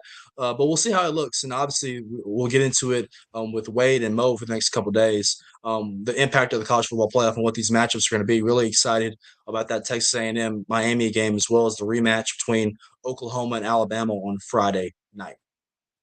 Coming up after this commercial break on Main Street Sports Today, presented by the Tennessee Orthopedic Alliance of Columbia. She is commonly referred to around these parts as the Queen. Teresa Walker will join us from the Associated Press to break down some news and notes across NFL. As we mentioned, the Dolphins have a new sheriff at town at the quarterback position. We'll also break down the Titans matchup this Sunday at Nissan Stadium as they take on the Patrick Mahomes Kansas City Chiefs. So Teresa Walker, the Queen, is on deck. She'll join us here on Main Street Sports Today, right after this commercial break.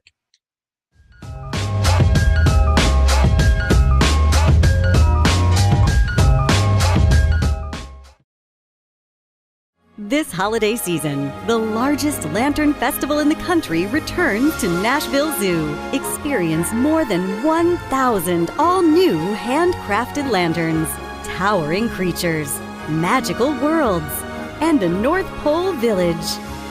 At the center of it all, the Smashville Ice Rink. Welcome back to Zoolumination at Nashville Zoo. Bigger, brighter, and better than ever. Nashville's Nutcracker, presented by Nashville Ballet, returns to TPAC November 29th through December 28th. This holiday season, audiences will journey with Clara and the Nutcracker Prince through Nashville's history and the land of sweets. Tickets on sale at NashvilleBallet.com.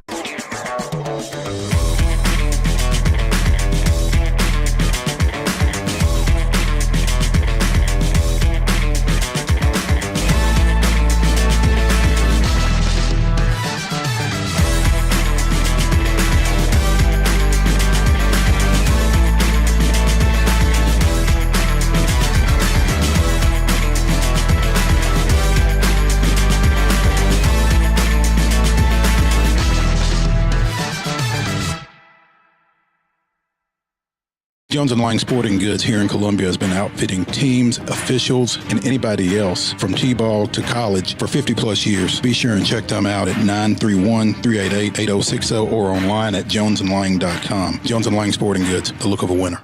Piggly Wiggly, located in Neely's Mill Shopping Center, is Columbia's locally owned and operated Cost Plus 10 grocery store dedicated to serving the community with low prices and smiling faces. Piggly Wiggly offers fresh, hand-cut meats daily, as well as daily hot plate lunches from their deli counter.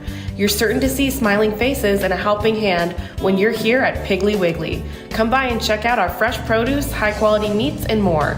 Down home, down the street, we'll see you at the Pig.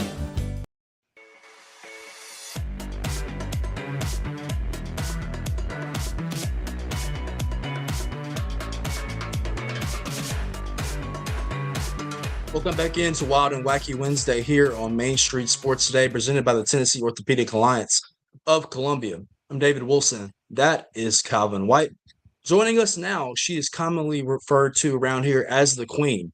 It's Teresa Walker of the Associated Press. And anytime we can get T to join us, it's always a good time. Teresa, happy holidays. Good to see you. Good to see you guys. And yeah, it's like we were talking, and it's like, holy Toledo, next week is Christmas. And then it's New Year's, and it's like, this has been a long year and a long football season for too many reasons. It has. I'm happy to have just a little bit, a smidgen of warm weather after the last rough couple days. I'm going to enjoy it while it lasts. Teresa, let's dive right into it. We had some breaking news this morning down in South Beach as Mike McDaniel particularly has made a change at the quarterback position, benching former first-round pick Tua Tagovailoa in favor of former Texas standout Quinn Ewers. Just some immediate reaction on your end on the move after he made some pretty pointed comments last night, or Tuesday rather, after their loss to the Steelers on Monday Night Football. Well, that's the thing. The struggles on Monday night were such that you kind of wonder, why didn't you think about this beforehand? I mean, you go into Pittsburgh and, their playoff chances aren't strong, but they had them. And it's like, maybe if you make that move before a week ago, maybe you're in a better shape. But it just goes to show they're making a change and they're going to a rookie. So that's two things. Miami has spent a lot of money on contracts. Tua is one of them. I mean, I was looking at some of the reports on what the dead cap money could be if they move on from him completely. And it's painful. I mean, we're talking real money there, even in this day and age of the expanded and so much bigger salary cap in the NFL. So that shows the desperation point that Miami's at. I mean, Mike McDonald is a coach who's trying to save his job.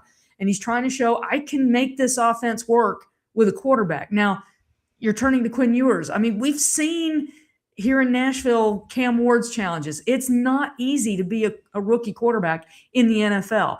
And let's flash back. In 1998, Peyton Manning won one game. It isn't easy. So, they're turning to him. And if Mike McDaniel's job literally lies on the line in Miami with how this change goes, it's going to be very interesting because, you're putting you're rolling the dice. That said, Tua kind of made this an easier decision based on how he performed on Monday night in Pittsburgh, and it wasn't pretty. It wasn't pretty at all. Yeah, kind of to build off that, Teresa, they got off to a really bad start to the season, to say the least. Obviously, they lost Tyreek Hill to a season-ending injury on Monday Night Football against the Jets in Miami earlier this season. And, the last couple weeks, though, they were ripping off wins. They were playing better football, and you kind of played themselves particularly kind of into playoff contention before they were eliminated with their loss on Monday. When it comes to Mike McDaniel, do you feel like he kind of saved his job per se, or do you feel like he's still kind of on that 50-50 chance where when Black Monday hits, he might be shown the pink slip? It absolutely feels like he's coaching for his job right now. Otherwise, why do you make this change now, right? It's not to help your playoff chances. You're trying to show that you can run an NFL offense with this guy. And, it wasn't working with Tua. And, when they gave the extension to Tua originally, I think everybody around the league is like, really? I mean, sometimes in the NFL, you don't have a choice but to, re-up the guy. But it was a huge question mark when you did that deal because he had been hurt before. He had had concussions before. And, we were all wondering, when does this take a toll on this quarterback? And Miami went ahead and rolled the dice there. And so, Mike McDaniels, you better find something here. You got 3 games left, and time is running out to prove should you be back with a new GM and a new administration next year. So, you better show them something. Teresa, I'm assuming this was said this morning because I got the alert across my phone here a minute ago. But, I got an alert that said that, Cam Ward said that he wanted to, meet all of the head coaching candidates that the Titans are going to bring in for interviews, after the season's over to be next year's head coach. Do you think that is a little bit of a, too much of a request from him, considering he's only a rookie? Or do you think that's, a legitimate thing that the Titans might consider?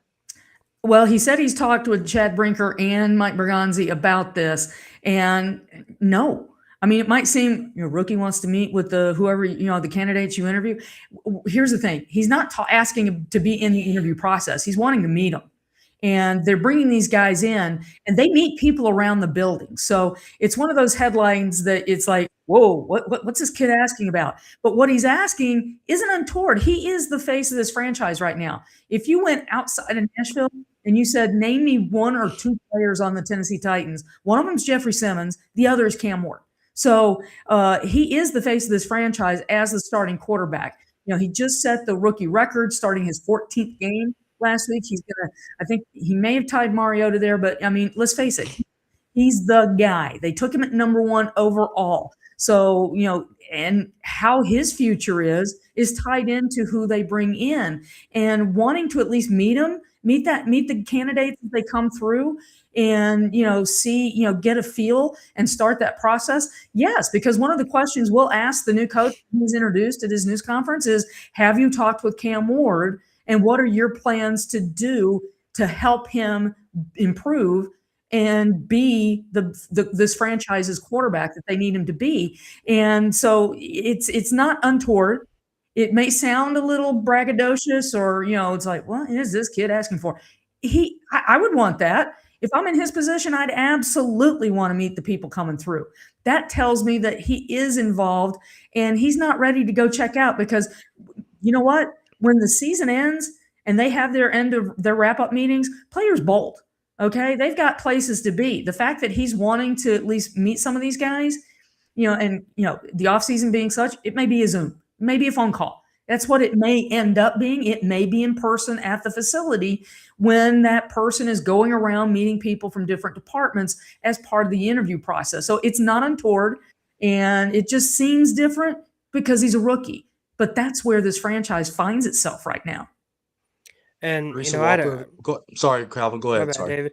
Teresa, I'd imagine that, it's almost, a certainty that Cam Ward is going to be the quarterback next year. And no matter where the Titans end up in draft position, at the end of the year, how much does Cam Ward factor into the next potential coach's, decision to come here? How much does what the future coach thinks they can do with Cam Ward factor into somebody's decision to take this job? I think it'll be big, Calvin, but if I'm that new coach, I'm also looking at the fact that Will Levis, should be fully recovered from his shoulder surgery.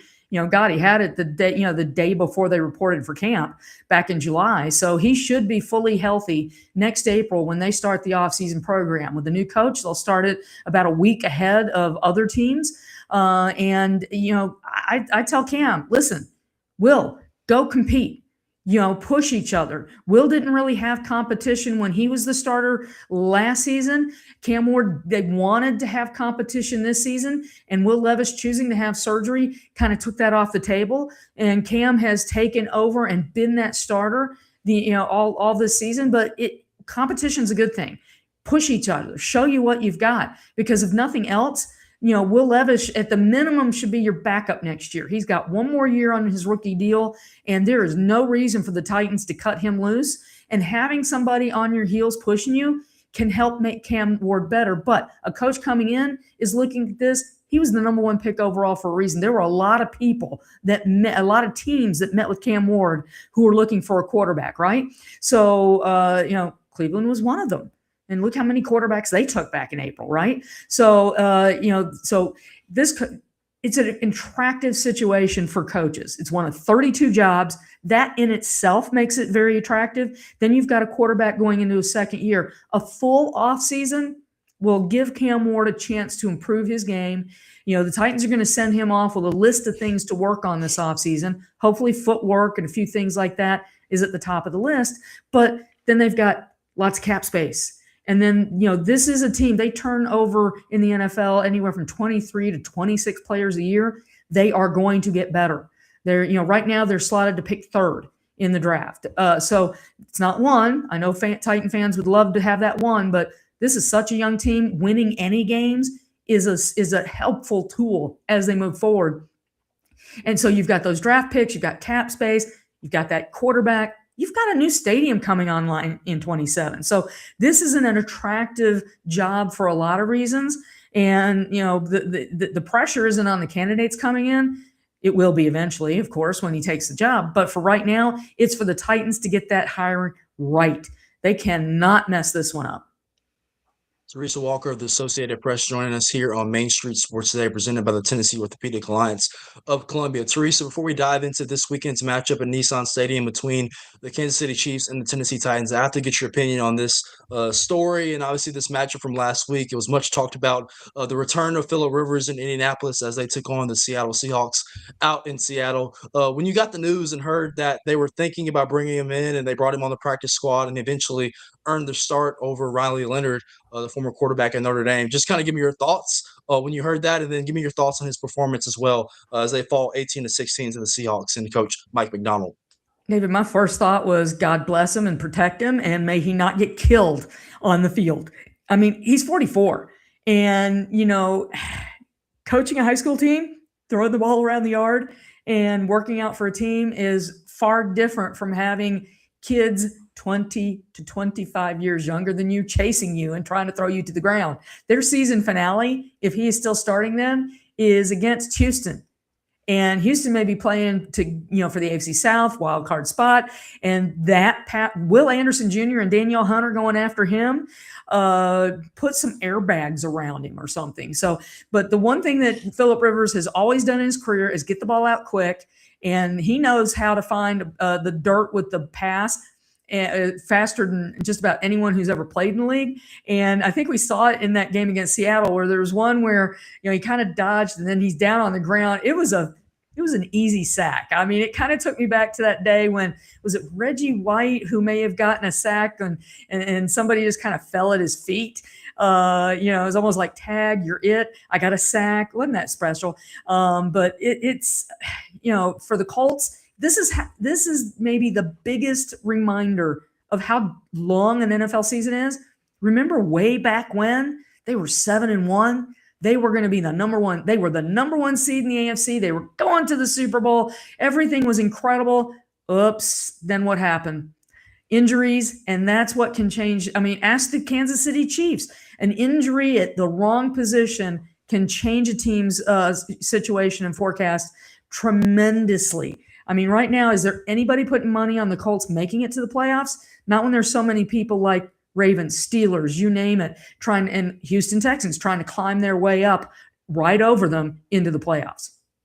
And Teresa, sticking with Phillip Rivers for a second, I heard, a couple different people bring up this talking point. I didn't put much stock into it, but I figured I'd get your thoughts on it. Phillip Rivers has never been talked about as a surefire Hall of Famer. You look at the numbers, he's top 10, top 5, whatever, and, yards, touchdowns, all the passing stats. And, people kind of floated the thought around there that, obviously since he came back, that resets his Hall of Fame candidacy. Do you think that Phillip Rivers, kind of looked at this opportunity as, a chance to maybe lead a team on a postseason run and potentially, maybe even compete for that Super Bowl title that eluded him for his whole career? That may have been in the back of his head, Calvin, but and yes, he was a semifinalist, and now because he's played, it resets his clock and to 5 years whenever he does step back off the field. But he's a guy that finds himself in an era where there were so many great quarterbacks with Super Bowls. Brady, Manning. I mean, you look in the list, it's like, I'm not so sure that he ends up in the Hall of Fame. Usually you have to have something like an MVP. Steve McNair was a co-MVP of the NFL. He hasn't had a chance to make it. And I can absolutely argue that what he did, he took the Titans to 2 AFC championship games, and literally the second one was him. The defense was good. He had, but that was Steve McNair that year. We don't have that kind of career segment or moment or award that Phillip Rivers has managed. So I think he ends up in the Hall of Very Good, but not the Hall of Fame. Teresa, you mentioned kind of in your preview right there, talking about Kansas City and what an injury can do to a team. Obviously, they're going to be without Patrick Mahomes this weekend as they take on the Titans at Nissan Stadium. This is going to be a question that's going to be talked about probably throughout the bowels of Nissan Stadium on Sunday and obviously on Sports Talk Radio throughout the entire week. Is this the end of the dynasty for Kansas City after what's been a great run, which included 3 Super Bowls? Just kind of give us your thoughts on that. Is this the end of at least the current iteration of Andy Reid, Patrick Mahomes, Chris Jones, and Travis Kelce and the Chiefs? Well, it certainly seems so. I mean, there were so many questions about whether Travis Kelce, and guys, with just a few yards, he can reach 13,000 on Sunday. And with 3 games left, you certainly think that he's going to end up with another great statistical season. But we've seen there were suggestions and talks after the Super Bowl back in February. Should he retire? And, sometimes you try to come back one more year. They have got so much. They've got so many contracts putting them over the cap for next year. There's bound to be changes. So, Travis Kelce, is he back in a Chiefs uniform? Odds are probably not good on that. And then how long? I know there's a lot of people saying, well, Mahomes will be back for the start of next season.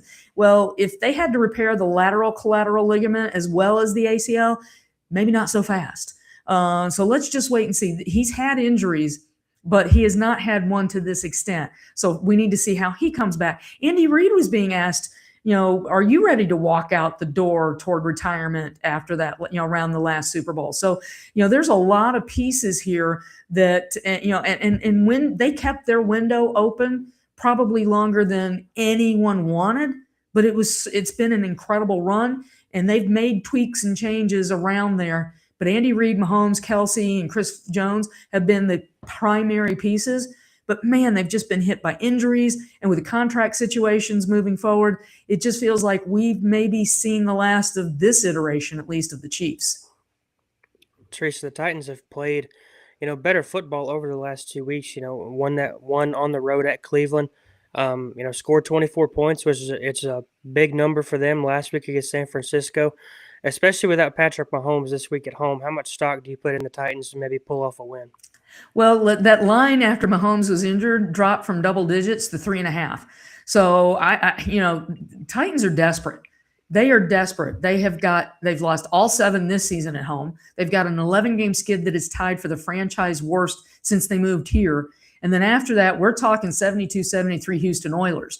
And those two teams went 1-for in those 2 seasons. So I think it was 13 games that they lost combined over those 2 seasons at home. So back when it was a 14-game season. So it's going to be very interesting. They want to win. And the challenge is, you look at the draft order right now and they're third. It's not fair in a way, because it's like, why should the team with that's faced the weakest schedule be at the top, right? The Titans have faced, out of those 3 teams, the toughest competition. And that's what the Chiefs bring in again this week. You look at their defensive stats, they're 7th against the run. I mean, they are good across most of the areas, and they're decent in offense. But the defense has been carrying them. So now what we saw in San Francisco is they found a way. This offensive line seems to be melding at the perfect time, and the offensive game plan is improving because they're staying on the field more and they're running. And Tony Pollard has never had 3 straight 100-yard rushing games in his career. In Dallas, he was splitting time with Zeke Elliott, but he hadn't done it here, and this is his 2nd season. So can they find a way against the NFL 7th stingiest rush defense to get the ball going that way? Can they protect Cam Ward? And, today we saw the practice windows open for 3 people: Femi Oladejo, Ali Gay, Bryce Oliver. And Bryce Oliver could be huge because Van Jefferson didn't practice today. He hurt his back in that catch in San Francisco, a catch that reminded me of Justin McCarron's, who made an incredible touchdown grab at San Francisco, but he also hurt his back and missed some time. So they need Bryce Oliver if they can get him back and reactivate him off of IR before Sunday's game. And why? Because you're just due. The Chiefs have lost 3 straight, and I think 5 of their last 6. They're skidding. And while there's pride on the line, for them to have a winning record, they have to win out these final 3 games. And if not, they're not just going to be out of the playoffs. They would have a losing record. And so they're playing for a lot as well. But, sometimes desperation wins the day. Teresa, over this last 3-week stretch, Cam Ward has been really tested, obviously facing the Browns defense up in Cleveland. Obviously, that features Myles Garrett, one of the best pass rushes in the National Football League. Then last week facing Robert Saleh and the San Francisco defense, and it's going to get another step. Obviously, Steve Spagnuolo and what he presents from the KC defense perspective, a guy that likes to have a lot of exotic looks and a lot of different blitzes. So I guess that's a matchup that you're particularly looking forward to watching this Sunday, is how Cam Ward attacks and kind of plays chess with Steve Spagnuolo and his defense, obviously with Chris Jones as the anchor in the middle. Well, and I asked Mike McCoy about that Chiefs defense, and he said Steve Spagnuolo will use everybody on the roster. If you're wearing a jersey and you're active, you're going to find your way onto the field on defense. So that means that they've got to be ready. And we don't know what Dan Moore is going to be like. He missed last week in San Francisco. Is he able to come back? Oliudo kind of did a pretty good job filling in for him. I will say that. No sacks, first time this season. But, it is going to be interesting because but it's yet another challenge for a team that it's been every week. It's been, if it's not Myles Garrett, it's Danielle Hunter and Will Anderson, or it's Jared Verse and Byron Young. I mean, it's been one after another going back to the season opener in Denver. So facing a really good NFL defense is nothing new to this team. And I would say, with the exception of the rout at the hands of the Jaguars, the Titans have played good football for a month and, at least the last 5 weeks. But that's the thing, finding that way to finish it. And they've got to avoid some of these 3 and outs, which is not going to be easy against this team. But if they can run the ball, and it's so funny to me, every time I hear someone say, throw the ball. That's what the NFL is today. If you can't run the ball, you've simply already made it easier for defenses to come after you. Why? You're one-dimensional. So, and that's been the difference for the team, for the Titans in these last 2 weeks. They are running the ball.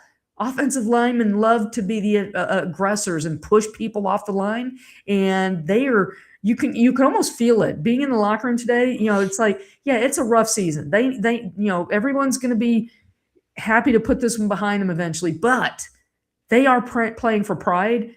Don't underestimate that right now.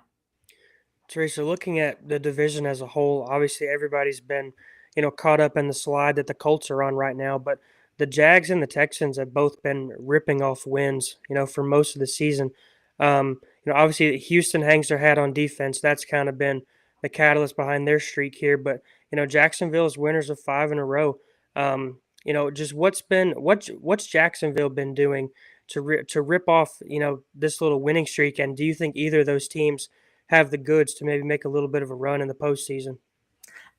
I hate to say this, but I'm a little torn. I'm going to lean toward Houston's defense giving them a chance, plus the fact that they won a game last year, and they looked better in the playoffs last year than they did in their previous couple of runs. But Jacksonville, I'm still going to need to see it. Liam Cohn has found a way to unlock Trevor Lawrence, but I'm still not buying, because Brian Thomas was supposed to be a big piece of that offense, and we've just not seen that. So I need to see the Jaguars do it. We've seen the Texans find a way. I'm still not sold on Texans' offensive line. I still don't understand why they didn't find a way to make it work with Laramie Tunsil at left tackle.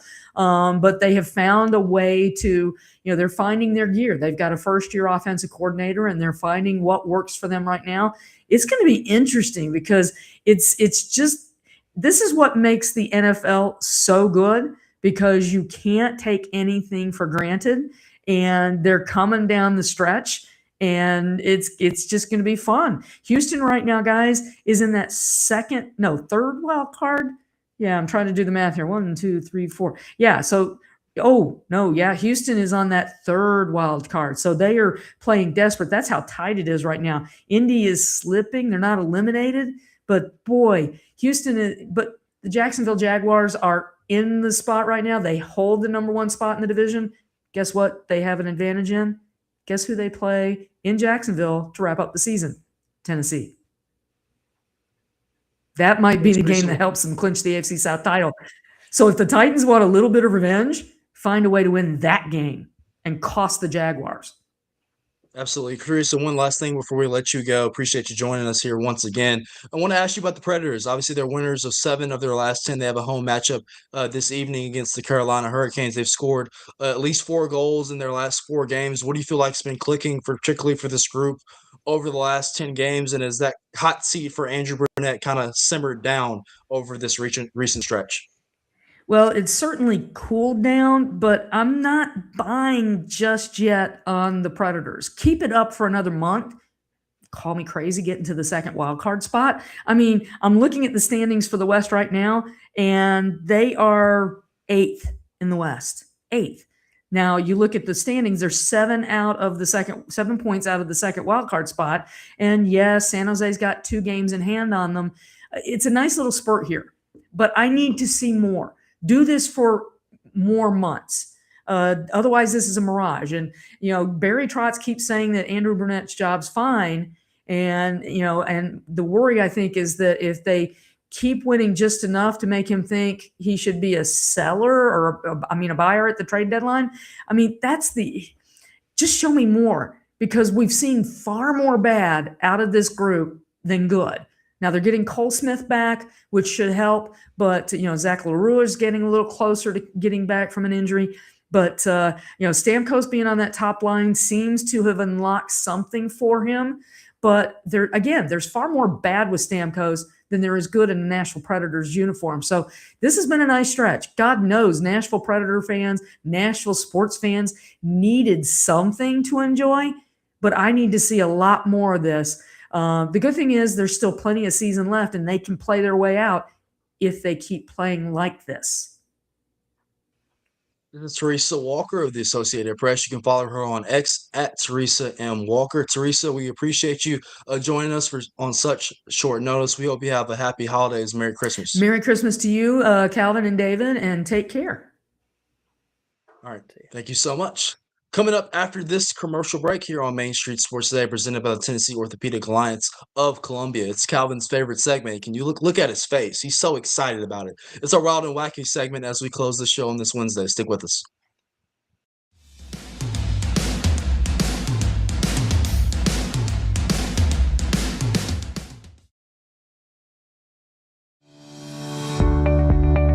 When I think of Delta Dental now, it's really their core values. It's the volunteerism, it's the giving back. Delta Dental gives us 10,000 toothbrushes. So twice a year, we have these children that are going home with food that may not have weekend food, and they're also getting a toothbrush. The best partners are the ones that truly do impact the community together, and I don't think there's a better example of that than our partnership with Delta Dental. Being in Tennessee, we wanted to try to keep it as local as possible, so we have an entire section of our menu that is just dedicated to local whiskeys like Uncle Nearest, Jack Daniels, of course, George Dickel, Nelson Brothers, Greenbrier whiskey, and all of our taps are all local. From 2 o'clock until midnight, we've got food every day for you guys. A good handful of appetizers, some entrees, and a couple salads and things like that. My name is Ethan Kanata. Please come down and see us at the Pick Lobby Bar here at the Omni in Nashville.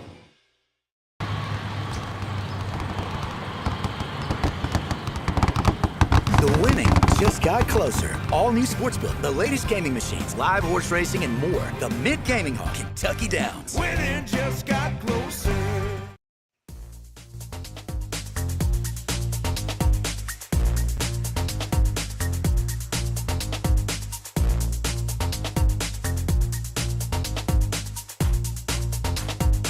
Final segment on a Wednesday. Welcome back into Main Street Sports Today, presented by the Tennessee Orthopedic Alliance of Columbia. I'm David Wilson.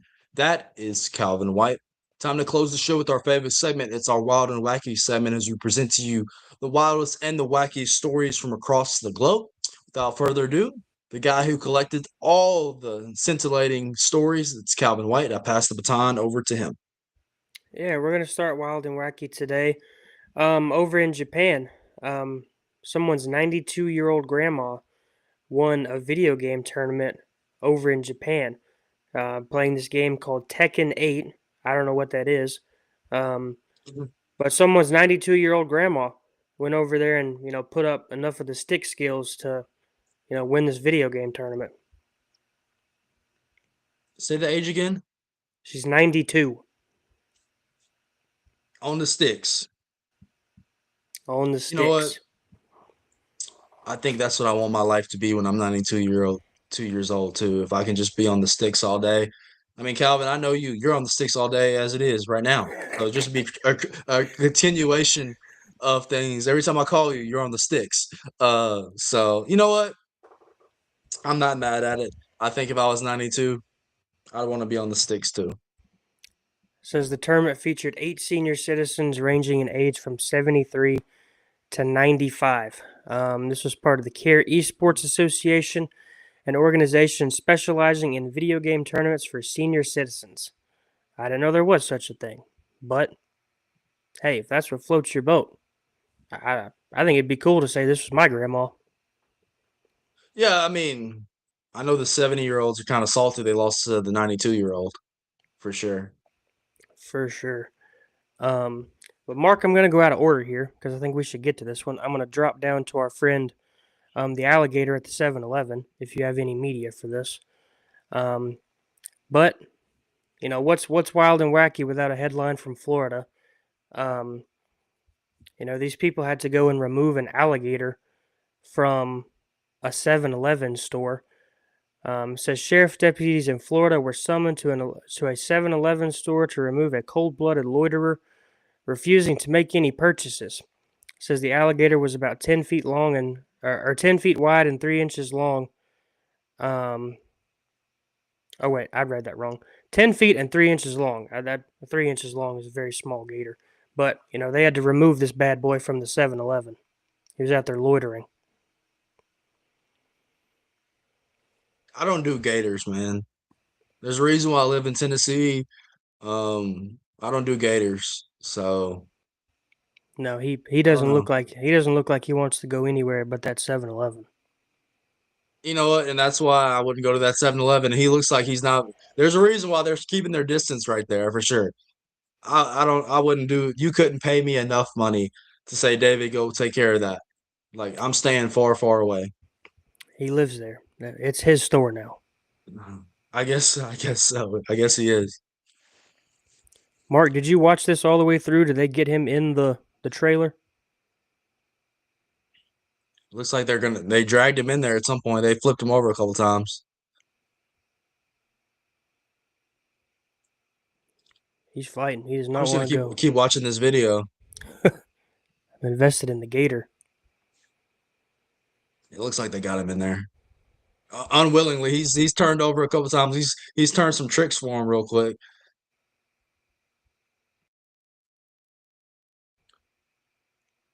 They got him. He didn't want to go, but they got him. Yeah, he didn't want to go. He definitely didn't. He wanted to get in that store. Yeah, it was the first time watching it for me.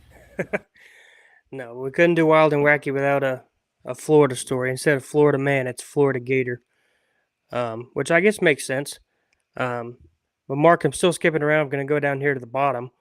If you guys remember this from a couple weeks ago, the drunk raccoon that got found in the bathroom at a liquor store in Virginia, apparently he is a serial offender.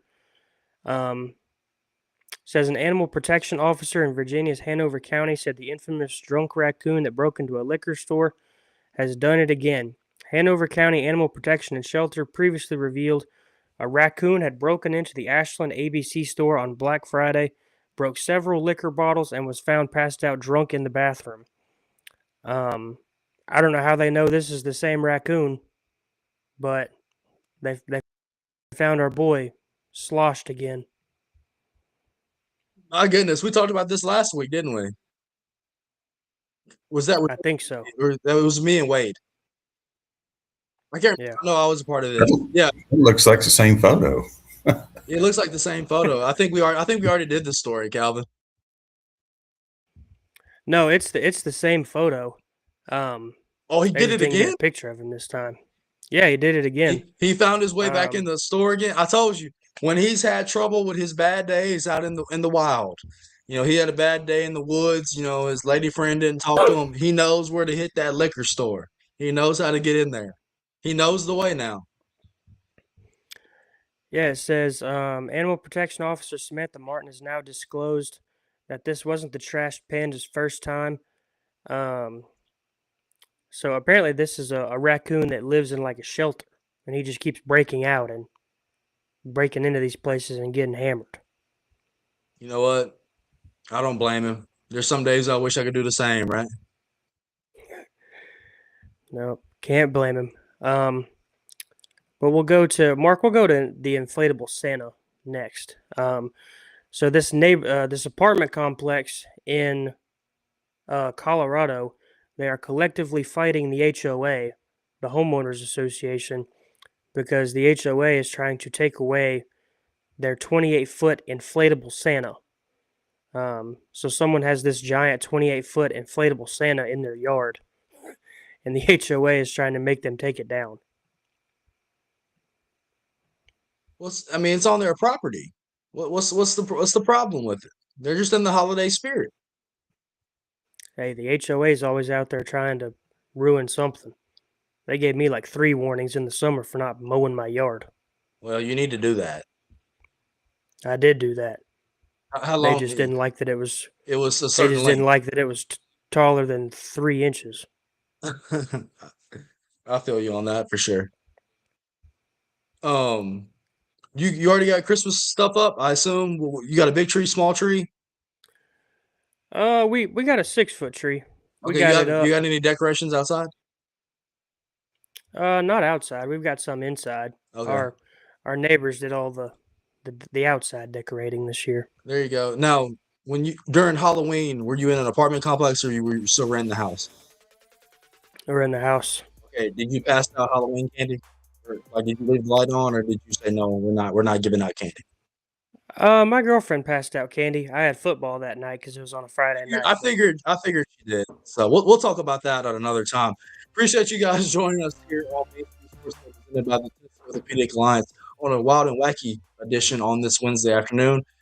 Myself and Mo will be back at it tomorrow on a Throwback Thursday. Looking forward to talking to you guys then. Have a happy holiday. See y'all tomorrow.